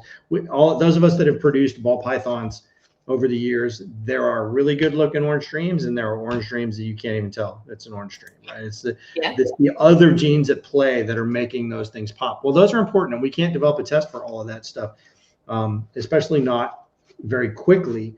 But what we can do is line breed those animals and keep track of the ones that are producing those animals. So the new website, as we move into it, is specifically designed to start tracking these animals individually. So you're going to be able to purchase on our website all of the new mutations as we develop them, including the new species. This is just some of what the site's going to look like. This is a order summary page before you pay, which will show your animals there on the left, the mutations that you've purchased, and then obviously you would place your order. But one of the things that you'll notice is there's a number there next to that thumbnail photo. So every animal that you decide to register on our website and purchase a test for, you'll be able to use your internal ID names or ID numbers. In this case, we call them Danger Noodle here, but that can be your internal number or your internal ID. But that BLP 051-5D5, BLP stands for ball python. As we break into different species, there'll be a 3 to 5 digit code that's going to tell us what species that animal is, and then a unique 6-digit code after that. We're calling that the RAN number. It's a reptile identification number. So basically, we're creating VIN numbers for your snakes now. So when you purchase an animal with us, you'll be able to have a unique ID number that we generate that will follow that animal on its ID card forever. When you sell it, that VIN number will travel with that snake. There'll be an identification card that you can sell with it that will have photos of the animal. When you enter an animal into our system, you have one opportunity to enter 3 photos. After that, the photos can never be changed unless someone at RGI does it for you. So it's a pretty secure system. You create an animal, you go in, you create that unique ID number, and that's going to be the basis for the next thing I wanted to talk about, which is going to be, we're getting very close to people being able to register their animals electronically. So an animal that has high value, again, like the one you had earlier, AG, you'll not be able to register that animal with us in the coming year. And if any new tests are developed that you want us to run, you don't have to send us a shed ever again. We'll just be able to pull the software and run that test against the low pass genome that we ran on that animal for you. We're not there yet. Version 1 of the site is not where we're going to offer that. This website is going to be released in February.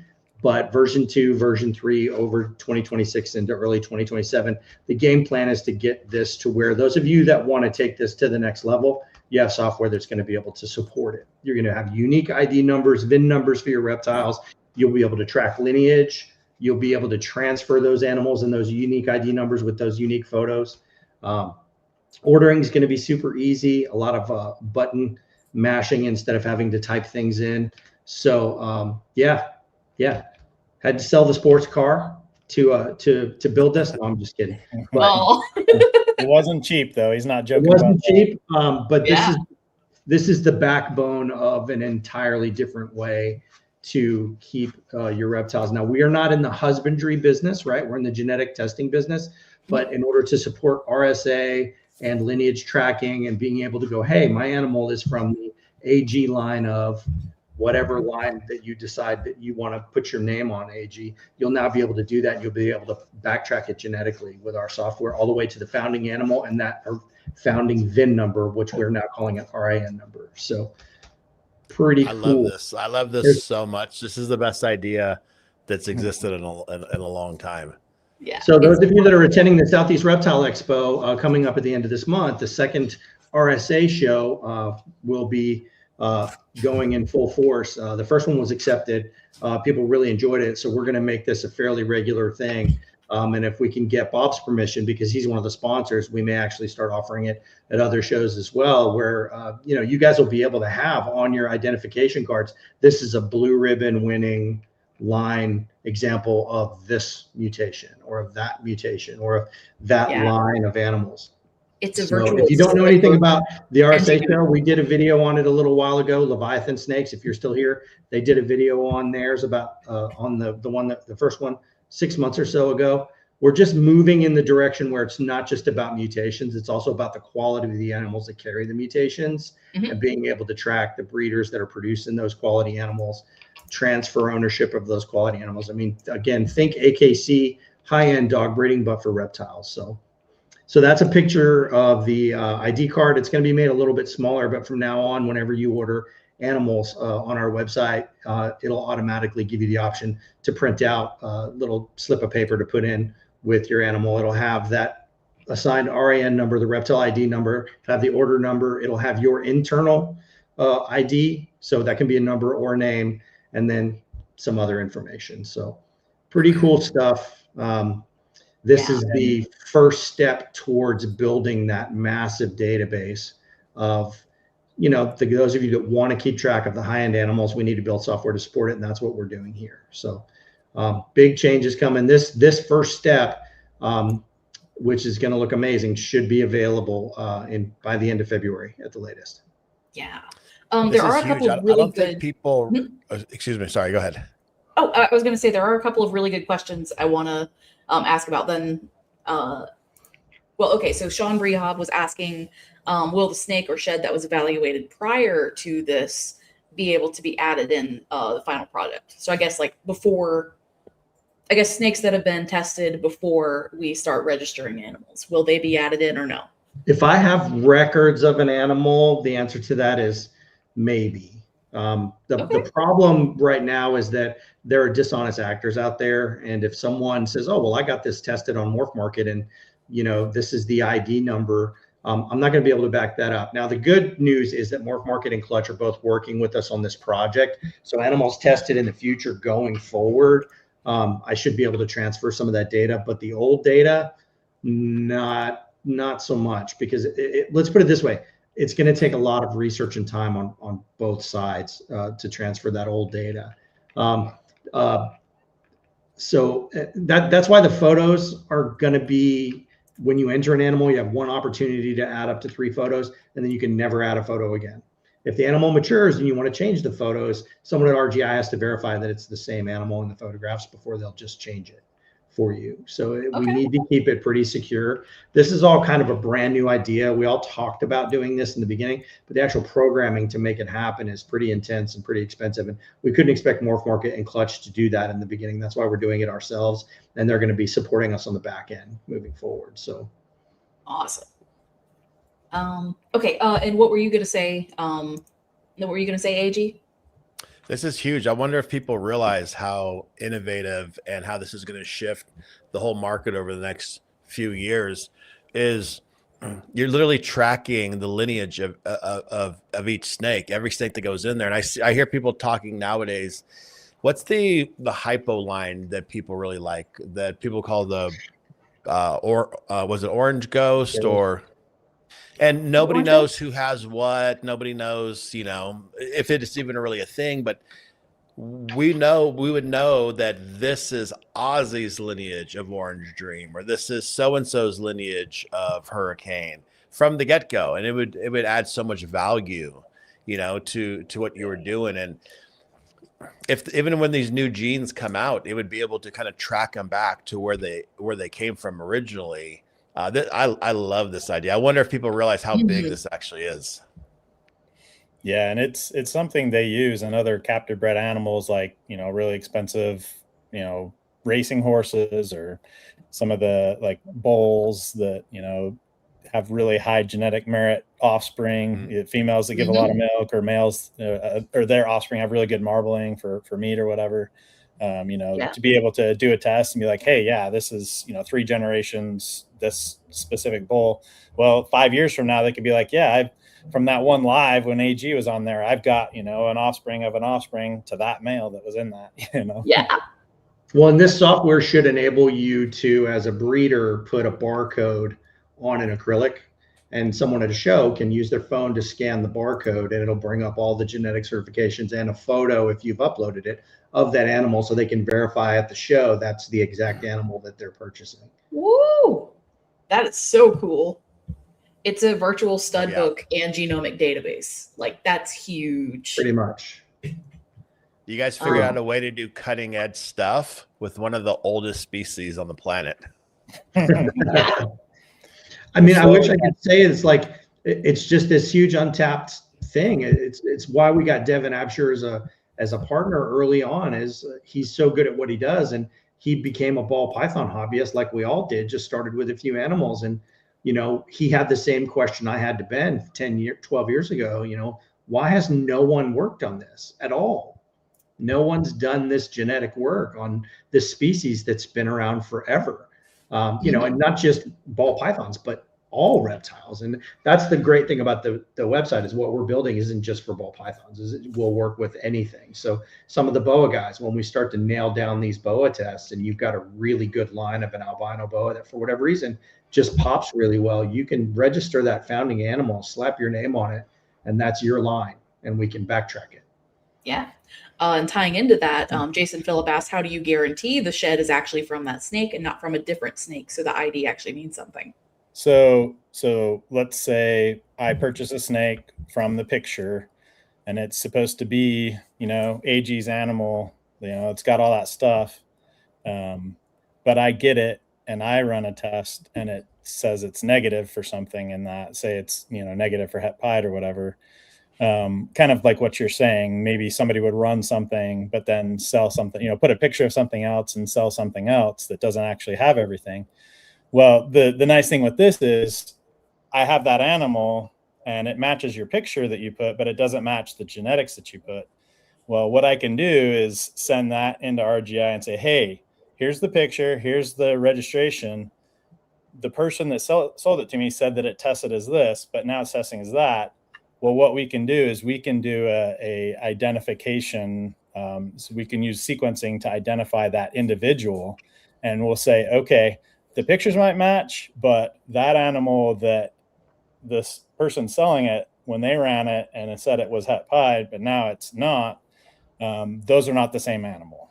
Right. And we can tell that not just because of the mutations being different, but it's the same sort of test that who's the daddy that you would find on your daytime drama TV shows. It's or who committed the crime. Right. It's the exact same tech. We can run some software in the background that'll say, look, these are not the same animal. This is a 99.9998% chance that this is not the same animal, right? I mean, it's not just the 5 or 6 mutations that we're looking at. It's hundreds of thousands of data points that have to line up or not line up to prove. So we're up to now with the ball python, all the genomes we've run for all of these, we've done for all, we're probably a couple thousand or whatever for ball python. We have 10 million variable markers that we can look at. So when they do like forensics, a lot of the time they're looking at 15 or 20 or something like that. We have identified over 10 million variable markers. So we could potentially, if there was some stink or some lawsuit or whatever, we could come with a p-value that's ridiculous. Awesome. Right. Security wise, someone did mention, are we planning on having like two-factor authentication on it, like for logging into your account? I know that's later down the line, but I mean, I hadn't considered it. I don't think we're probably at a biosecurity level right now where it would demand that. But in the future, as this becomes reality, right now, the February release is going to be just a sales site with the RIN number being auto-generated and the ability to print out a data card that's got photos with the certified genetics and a QR code to bring up a base, data card that someone can check on their phone while they're looking at an animal at a show. Can we refine that over time and make it more secure? Sure, but let's cross those bridges as we come to them. This is step one. We know that there's going to be more to come. Fair enough. Another question: it's early, but do you have any idea, like a ballpark for the registration fees? Not yet. Here's the great thing about sequencing prices: they always come down. When we send in a plate for sequencing right now, it costs us around $30 a shed, $27 a shed to genetically register it. That's our cost to do it. That's probably going to continue to come down over the years, especially as volume goes up. So I don't know. Well, the answer to that question, I don't know. That's a 2027 question probably. Right now, we're still on phase 1. But I have to build this. That's what this website is for, is to build the infrastructure to do that. We're just not there yet. But in 2027, if the pricing is dropped to $15, then it'll be less than 100. I can tell you that. Maybe less than 70. I just don't know, truthfully. Okay. If you've got a founding animal that you want to have registered, and we run the full low pass genome, and you never have to send in a shed again ever, it's not going to be ridiculously expensive, but to send those plates in is not cheap either. So there's going to be a significant dollar amount. I just don't know what yet. That's fair. A quick side question, if I could, unrelated. I jumped on late. You had mentioned you guys had started doing some testing with Cosmos. Have you found anything unusual? I've heard guys say it's 2 genes. It could be 3 genes. Have you guys seen anything? Do you have enough data yet to kind of determine what's going on? Or no, that's one of them we have some data for, but definitely need more sheds, and we do have more sheds coming. So, but yeah, no conclusion yet. But yeah, there's a few of those granite types of genes that we have data coming in for. Shrapnel's the one we have the most coming. So Matt from Steel City Feeders, he helped us gather a whole bunch. He networked and got a whole bunch in for shrapnel. But yeah, we've got some others, more of those granite type genes that we're working on, and maybe it ends up like Spider Complex and they're all right by each other and it's super easy to find the others, or maybe they're in completely different places, like all the axanthics are on different chromosomes and it's more of a pain. We don't know yet. That's what we were hoping, is that all those granity genes are going to be kind of in a complex and they'll all be in the same gene. And once we find one, we can find all the others pretty quickly. It doesn't, that's not to say that that's for sure going to happen, but man, we're sure hoping it. That'll make it a lot easier. That'll make, when we shake the tree, that analogy, those will fall out a lot faster. If they're all unique and different on different chromosomes, it's going to take a lot longer. Yeah. When you get a new gene in like that, like let's say a Cosmos, do you guys just run it through your system and see if it matches up with anything else that's already known? Is that one of the early steps? Hey, Kayla, can you bring up that Hudson Alpha graph again so we can show it to AG? He probably didn't see it before. Give me just a second. But yeah, so in the past, that's not something we've done specifically in every case. In some cases, maybe. But now with the new tools that we have, we will have ways to be able to look, in the genes where we know things commonly happen that cause color and pattern changes. We'll be able to look there faster before we spread out and just look at everything. So this case, this is where we just said, okay, we don't know where it is in the genome. Let's run a bunch of this data was probably from some plants, but we'll say it's like, these are plants that are growing very quickly and going to fruit or whatever very quickly versus ones that are really slow. And they're seeing a spike on chromosome 2. That's a indication that there's a mutation there that really affects whether that plant's going to grow and bear fruit fast or not. So in this case, you're just kind of shotgunning the whole genome and be like, hey, this is a trait I really like. I have no idea where it is. Let me see. And if you've got a bunch of samples, this, every dot is a different sample. So they've got, hundreds to, maybe even up to 1,000 different samples. So they've got a really clean look at where it is in the genome. But with something like Cosmos or anything that's newer, we can't run 1,000 samples because there aren't even 1,000 animals on Earth that have that trait. So if we know, okay, here's 50 genes that are likely to affect color and pattern in ball pythons, we could potentially, and maybe even offer that as a service. Sean and I have talked about that. We may offer that as a service. If you have something new, be like, okay, we can check the 20 or 50, most common genes that lead to color pattern changes. We could set up a service where we could do that eventually. But it's something we are able to do that in 2026 at some point. We'll be able to do that much easier than we could before. So I want to make sure I understand this correctly, and I'm pretty sure that I do. The green is a normal plant. The blue that's just noise. Is it? Okay.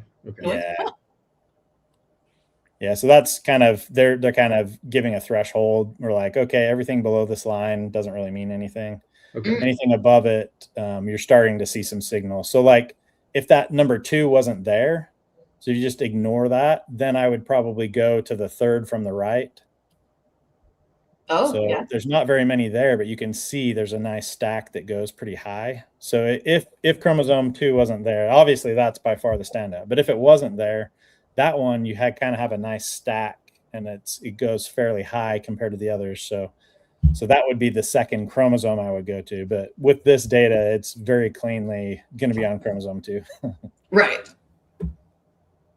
Cool. Fascinating stuff.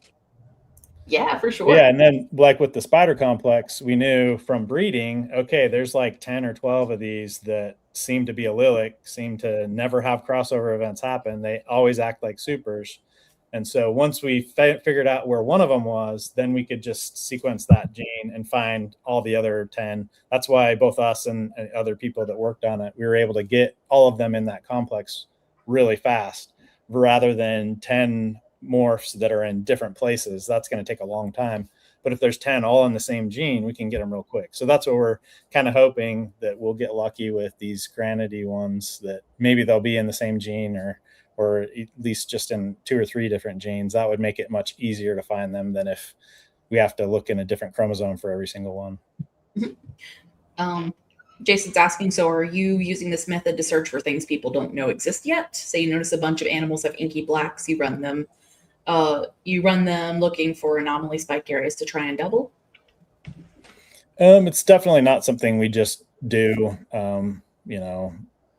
We definitely don't have the time to chase after things that aren't obvious and kind of well established yet. Maybe we'll get there eventually, but yeah, with it for now, someone would have to say that, hey, I've done these breedings, these 3 or 4 generations. This is what I'm seeing. Then we can try to find that for them. But yeah, to just try it on one individual or a couple, that would be very difficult unless we somehow know, like we're just talking about, that it's part of a complex or it's likely to be in a gene we already know about. Then maybe just 2 or 3 individuals, we could get lucky. But yeah, if we don't have any location information whatsoever, then we've got to have a bunch of individuals. Yeah, I mean, it could be used like in a situation where we know something exists, let's say butter exists in a ball python, and someone has what appears to be a butter looking Burmese or something, we could do it with that, because at least we have a general place to look. And if you have several samples, we could at least go, well, look, butter's here in a ball python and you have some pretty similar hits on your animal. So it kind of, maybe, like Ben said, finding something brand new is a lot more time consuming, expensive. But if you found something that you thought was the same as something else on another species, it would make it a lot easier. Fair enough. So now that we're asking questions, we may as well. Oh, my bad. Hey, hold on a second. AG, I wanted to brag a little bit on the website and tell everybody that, one of the reasons that I got a fire lit under my ass to do all this is because you said, hey, you need to light a fire under your ass and do all that. So I did it. So I just wanted to give you a shout out and say thanks. It was kind of always in the works, but this last year was we really got to go pull the trigger on this. So thanks for, sometimes somebody just needs to kick you in the ass and say, get it done. So yeah, thank you, AG. I'm happy with it. That you guys got it done. It looks so good. It's going to be, and the idea behind it that you guys put together it's brilliant. And I liked how you said that the blue ribbon was tied to it, because as soon as you started announcing it, in my mind, I immediately thought the blue ribbon winners can start showing their lineage, over, many years, and say, this is a historic animal that's won this contest, 3 times, 4 times, 5 times. Yeah. And now they know exactly, it brings so much efficacy to what we do. There's already, gosh, in the ball python community, I'd say it's almost everybody is a good person. There's a few guys that mess it up, for everybody, just a handful. And this helps prevent that. There's so much more trust that goes out there, because there's this, it's like buying a car. If there wasn't VIN numbers, like I wouldn't trust what I was buying. How do I know it's not stolen? Obviously a snake's not going to be, but I know exactly what I'm getting with that number. Yeah.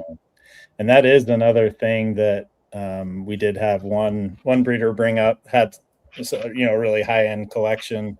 He's like, oh, I've tried to get some kind of insurance through, any kind of insurance person. It's like, it's so hard to do. But if you guys do this, or you can like prove genetically that it's this or that, like I can get insurance on my animals. And if something gets stolen, I can prove, yeah, that's my freaking animal. Or if one of my babies gets stolen, I can say, yes, that's for sure from this sire or this dam, you know. That's kind of helps legitimize, you know, more and make it so that I remember way back when I think I was in college, or even before, I might have been in high school. I went and talked to the bank, you know, hey, can you give me money to buy this $10,000 snake? They're like, if it was a bull, we know how to sell a bull, but if it's a snake, we don't know how to sell a snake, so we can't loan you money for that. So it's like, you know, for us to be able to find a way to legitimize what we're doing to a point where people in other industries are like, oh, well, if you can prove that, yeah, we can put insurance on it, or we can, you know, go after these people and prove that, yeah, this is your animal. It's a game changer. That I didn't even think of it from that perspective, but yeah, that's cool. Awesome. This is a window into all of the random things Sean and I have been thinking about and talking about for the last 5 years. Or well, and it's just yeah, I mean, starting off with 6 tests and, you know, not a ton of revenue, and now we're turning, you know, a reasonable amount of revenue every year, and we can plan things out, and we can start to build all the things we dreamed about, right? So it's really all, yeah, it's starting to come together. And this is when we look back, I think we're going to say that 2026 was the year where everything just kind of, we were firing on all cylinders, and it just started going off from there. In the beginning, it was just growing pains. Now we're going to have the infrastructure, the partners, our systems will be talking to each other, you know, by mid 2026, most likely. Yeah, man, it's going to be Katie bar the doors. I'm super excited, which is why we did the live, right? We wanted to really kind of throw out there to everybody, look, this is everything that we're doing right now. We have the partnerships, we have the software, the wheels are turning. Yeah. Oh yeah. I love it. This is big. This is big. Mm-hmm. Fun stuff. Always fun to see it come together a little bit more. That's it for the announcements, right? There's nothing else. Sure really? is. Yeah. I think it's about Q&A time. Okay. All right. Well, here, where am I on our? Here we go. And thanks so much for hanging, AG. Definitely. Yes, AG. To bounce if you need. No place I'd rather be. I did want to say thank you, man. It was you kind of reminding us, hey, man, you better get moving. The software is important. You're right. We had to spend the money, so we did. Yeah, I didn't say anything you guys didn't already know. You know, I love what you guys do. I want to see you guys become huge. Working on it. Let's get the reptiles covered first, and then maybe we'll start talking about other stuff. Oh yeah. All right. So what other questions? Okay. Hog genetics by JS. Will all the hognose morphs be sequenced by 2027? I hope so. Probably. There's not that many. So the reality is most of them are going to probably be sequenced in the next 2 months. Woo!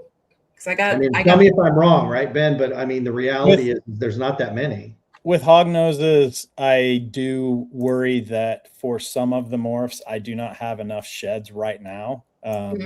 So on that list that went up, if you're interested in a hognose morph that's not on that list at all, 100% send in sheds and have everyone else that you know send in sheds, because we don't have any at all. If it's on that list and you're interested in it and you have some or know people that do, you should still send some in. I could definitely use more sheds. I think I will need more sheds for at least some on the hognose list. That boa list, even though it's really long, we got a lot of sheds. The corn snakes, we got tons of sheds. Those I think we'll be able to get most on. I always hesitate saying all or 100% or anything like that. Like the way that question's written, you know, maybe a new hognose morph pops up and we don't have it, you know, it's just, there's some reason we won't have every single one, but I guess it's important hognoses, we definitely need more sheds. I guess it's important to say that we're going to sequence everything as it comes in. But if we only have 3 and it's a mutation that doesn't correspond with something that we know that exists somewhere else, you know, ball python or something like that, sequencing just means we have data, but doesn't mean we have all the answers, right? The more sheds we have to sequence, the easier it is to find the answers. But we're sequencing it basically as it comes in. And if we think it has commercial value in the hobby and it's worth spending the time and money to do the work, we're sending it off. Even if we don't have, we think, enough sheds to find it right now, that data doesn't evaporate. Once it's sequenced, we have it forever. So if we get 3 more sheds a year later, and that's all we need to close out the mutation, then so be it. But for right now, we're sequencing as many different things as we can, even if it's a smaller number of sheds, just to have them. Awesome. So yeah, but sequencing is not the answer. Sequencing is getting the data to hopefully find the answer. Fair enough. Let's see. Oh, actually, before I go to Tracy's question, I'm sorry, Tracy. Sweet Slithering Delights was asking, as far as the website, will there be like a family tree thing where you can see related, you can see related animals that other people have registered?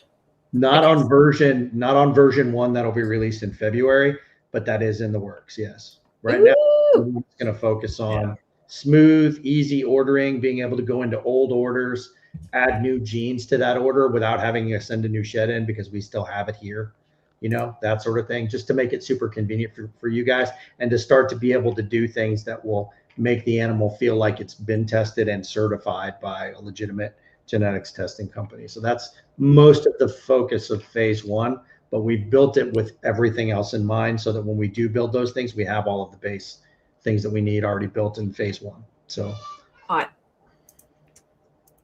All right. Now Tracy's question. Has there been any more research done with those animals that seem to turn axanthic? We did an episode on a couple of those. What's that? I think we did an episode on a few of those guys that started out bright orange and turned. Yep. Yeah. Troy from Balls and Strikes that was here earlier. I don't know if he's still here, but yeah, he had one that was awesome and crazy how much that thing changed. Yeah. He also had one from one of the Facebook groups, person that runs that. She sent one in that was a pied that changed. So I do have both sheds from dark. I call them the dark project. So I do have sheds from axanthics that went super dark. And then I also have a very, very few, not very many, but animals where they started out not looking axanthic at all, but turned like completely axanthic. So that's kind of two different things. Or maybe we'll find out it's actually the same thing. It's just when you have it in an axanthic that makes it even darker later on. That's possible. But yeah, I have sheds, and that's kind of like the high OD and scrambler, some of those things that are a little bit more difficult to nail down. But we'll keep pushing them along when we can, when we get more sheds in.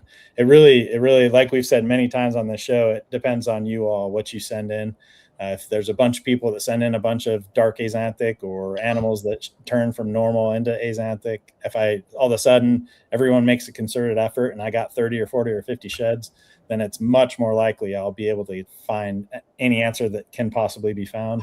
I would be much more likely to find it. Right now I've got a few, but I would need more to nail that down.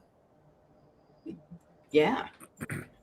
Have you had any progress with Scrambler, with identifying it or determining if it's a thing? We finally had a few people send in a significant number of sheds. For a long time, I said, "Hey, we need sheds. We need sheds. We need sheds." And that wasn't on our list, I don't think, or maybe it was. It is now. It is. Okay. Yeah. So yeah, we are sequencing those. We did have, I think, 3 different people that sent in like a sizable, at least 10 or 20 or 30 each. So that makes a big difference. We just have to see what the DNA says. I don't know. All I know is the ones that people mark as having Scrambler are amazing. And some of them seem to have some, heritability to them that seems to travel through their breedings in a at least somewhat predictable way. But, the fact that it's kind of popped up here and there and kind of unrelated ways, it's going to be a little difficult to know for sure what's going on. But some of those animals are really cool, and so we definitely are going to try to do all that we can to figure out what can possibly be figured out. Yeah, that's one I'm super interested in, along with Cosmos, to see how it all plays out. Yeah. I would have loved to be around back in the day when you guys figured out things like kryptons and the banana, throwing the sex genes, and that would have been like such a interesting time to come up with how that stuff got figured out. Oh yeah. There's another Leviathan snakes documentary, the one they did on Brock Wagner. If you haven't seen that one, they talk specifically about that banana situation, because he was one of the people that bought it before we knew, that complicated linkage stuff. So if any of you haven't seen that, it's worth watching, just at least for the banana part. The Brock, everything Brock's done is really interesting. But yeah, that banana part, you're right, AG, that was crazy, because people were spending big money and then getting really weird results, and it was stressful for at least a couple years, I remember. I can't imagine. Yeah, when they're dropping over 50,000 for an animal and then not getting stuff that makes sense, then people get pretty uptight. Let's see. Richard Deadman. Ben, are you looking to partner with any company in the UK for shed testing? As it would make way more affordable for UK breeders. Yeah, I mean, I'll let Sean talk a little bit more. The short answer I would give you is yes, we are definitely looking in other countries to do a similar thing like we've done with Prague Morphs. But like Sean said earlier, we are extremely selective on who we would partner with, and there would be a significant investment of time and money before anything would happen to make sure that it would be successful. You have anything to add on? Well, yeah, the thing about the UK is it's sort of surrounded by all these other EU countries, right? So the simpler solution might be to just get someone with a master CITES to be the place that the sheds are shipped to, and then once a week or once every other week, that person sends all the sheds either to us in the States or to Teresa over at RepGen, because I don't know the market well enough to know that the UK would make it worthwhile for a single vendor to run just UK tests, because you're looking at an expenditure with us of 25 to 30 grand to get started.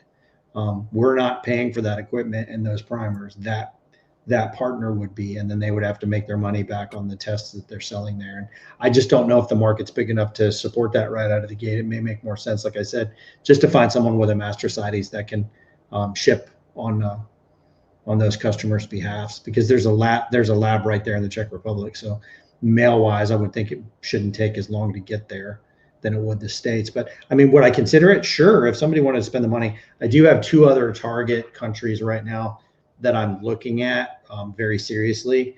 I'm not going to tell you what those are, but there are several species that we did not list on our site today, or on our live today, because they're, although popular in the United States, they're a lot more popular in other countries. We're working on tests for those as well, and labs to run those tests. Ooh. Cool. Has anything been done with Angolan pythons yet? I mean, there aren't really morphs, but having genetic lineage info would be amazing. That's just a numbers thing. If there's enough numbers, enough people interested, then we can fund it. I mean, it's one of the biggest difficulties, and we kind of talked about this if you followed our Reptile Genetics Weekly, and we kind of talk about it in the Shed documentary too. But how do you fund this research? All of this stuff is pretty expensive to figure out these genetic things and make tests for them. It's expensive, and so if there's enough people keeping Angolan pythons and excited to be able to know about it, then we can have confidence that we can spend the money to develop the test, and then there would be enough interest in buying the test to then get our money, make our money back. Otherwise, if we do that too many times, then we go out of business by spending money to make things available that don't sell enough. The other ways to get money would be to apply for grants, and right now is not a great time for getting scientific grants. The other way to do it is to, ask for people to be investors in your company, and then you've got multiple chiefs trying to make decisions. So that's complicated also. So it has to be a group of people excited enough about something that we feel, the way we're running the company, that we have to feel comfortable that there's enough interest in that test. It's going to help enough people that we'll be able to recuperate any costs. And Sean can tell you better than anyone, because he's the one that keeps our business alive. This shit is expensive. Yeah, I mean, like we keep going back to the tree analogy. Sometimes we shake the tree and the ripe fruit falls right out, and it's not that expensive to find. It just, we get lucky, right? Sometimes it's not that way, and we spend tens and tens and tens of thousands of dollars, and we still can't find it. So the answer is, maybe. I mean, have we ever tried to run an Angolan on the ball python sex determination test? Ben? Probably not. I mean, that would be fun. That would be fun just to try. Someone send us a known male or known female and see if it matches up with the ball python sex determination. I mean, a lot of this stuff, sex determination is like the first thing we want to try to find, right? Right. So like with colubrids, our colubrid test works with several hundred proven different species now. Wouldn't it be nice if we could find something for all pythons? I don't think it's going to be that simple, and neither does Ben. But that's sort of the first step, I think, with things like Angolans, is if we can make a sex determination test work, at least we have something in that species that's making some money that would support maybe working on some other stuff. Yeah. Ooh, 319 reptiles. You have 1.1 Angolans, and Tracy has 2 female Angolans. Yeah. Send them in, and if nothing else, we can at least do sex. And then the other thing that wouldn't be that difficult for us to do would be able to look at level of heterozygosity and relatedness and stuff like that. If that's like the thing we're trying to get to, the morph tests are pretty important first, but we've had people for dry mark on the indigo snakes, chameleons, and the Madagascar boas. People are interested in relatedness and trying to make sure you're optimizing genetic variation. Those tests are more complicated to make, but we're getting to a point where hopefully we can start doing those kinds of things too. Hi, Tommy.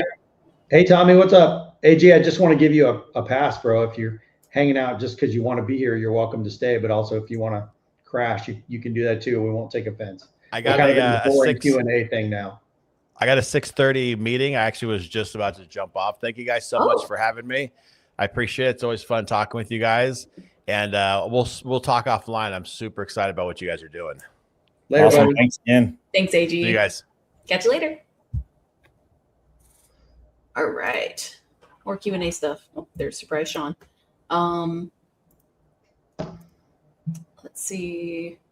Oh, good question. Hog genetics by JS. Will whole clutch sheds speed up the process, or do you only need 1 shed per clutch? So if your clutch only has 1 morph in it, so say, you've got just albinos in it, I probably only need like 3 or 4 albinos or hets, whatever it is you have. Sending me like 18 all from the same clutch that's just for 1 morph. That's not the other 10 or 12 isn't really going to help. But if you're breeding, what's that? I said, I want a clutch of 18 hogs, man. Is that a big clutch for hogs? Yeah, it's pretty big.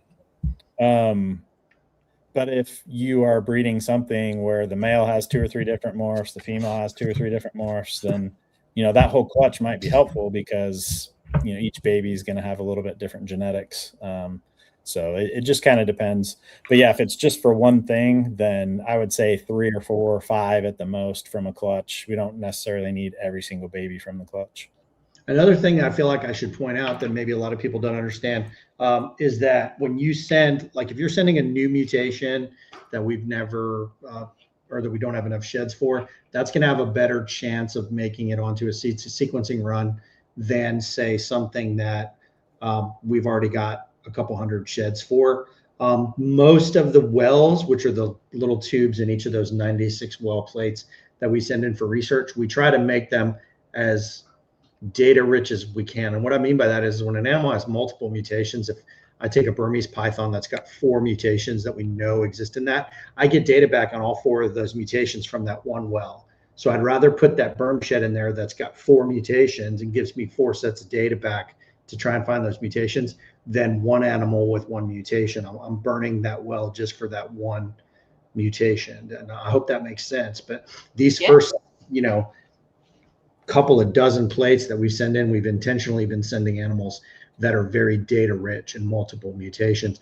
Burns is one of, like, I keep bringing it up only because there's only like 8 or 9 mutations, and so many of those animals have 4 of the mutations already in them, that would be one that I think we're going to close out relatively quickly, because they're pretty common mutations. Hypo, leucism, is piebald, pied.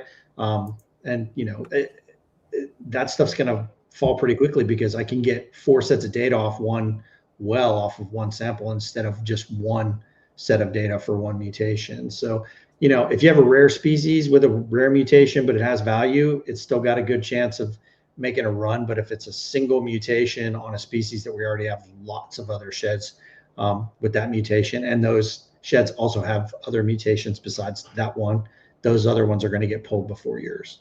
I hope that made sense. It almost didn't make sense when I was saying it, but the more nutrient rich, the more data rich they are in mutations, the more likely they are to be used. Nutrient rich. Yeah, that's the wrong word.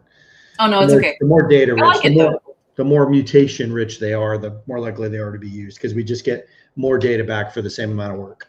Yeah, that's kind of nice that 100% clear. Awesome. That's kind of nice that our habit of like mutation stacking will actually help in hunting down the mutations we're looking for. So that's awesome. Let's see, from Jason Phillips, do you have a heat counter for what you have sequenced that people can see? Might encourage submission if people know that something is only 5 to 10 away. Be cool if we had something like that, but.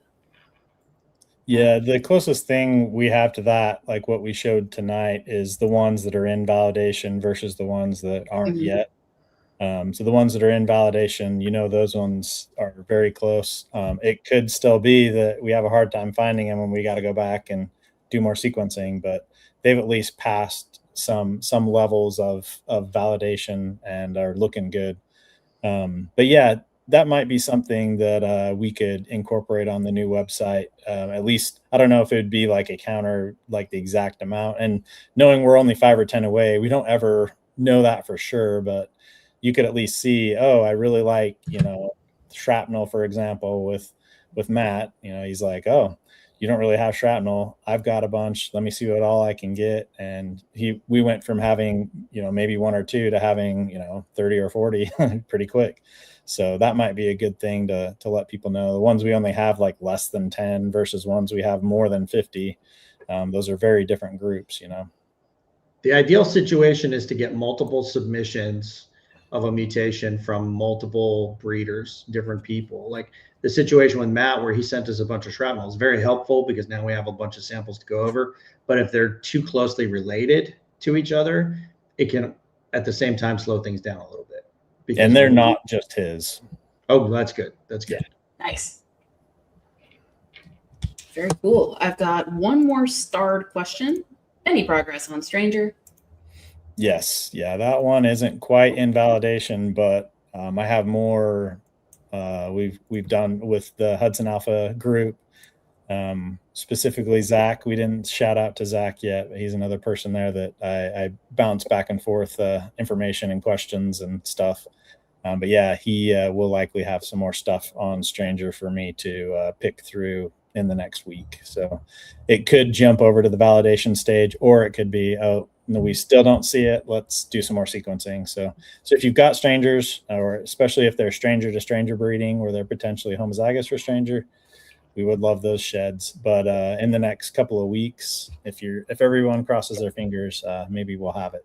That one's right there. Same with Mahogany, but those 2 I really would like to get, and they're very close to the validation, to getting into validation, I believe. But I could also get bad news in the next week or 2. Hopefully not, though. Please no. All right. I think those are all the questions we've got. Y'all got anything else? Throw it in the chat, or forever hold your pee. I think we're running out of gas. We're at 2.5 hours. 2.5 hours. Yeah, that's a new record for our stream. I'm pretty sure. I don't think we've ever. We had a lot to talk about tonight, man.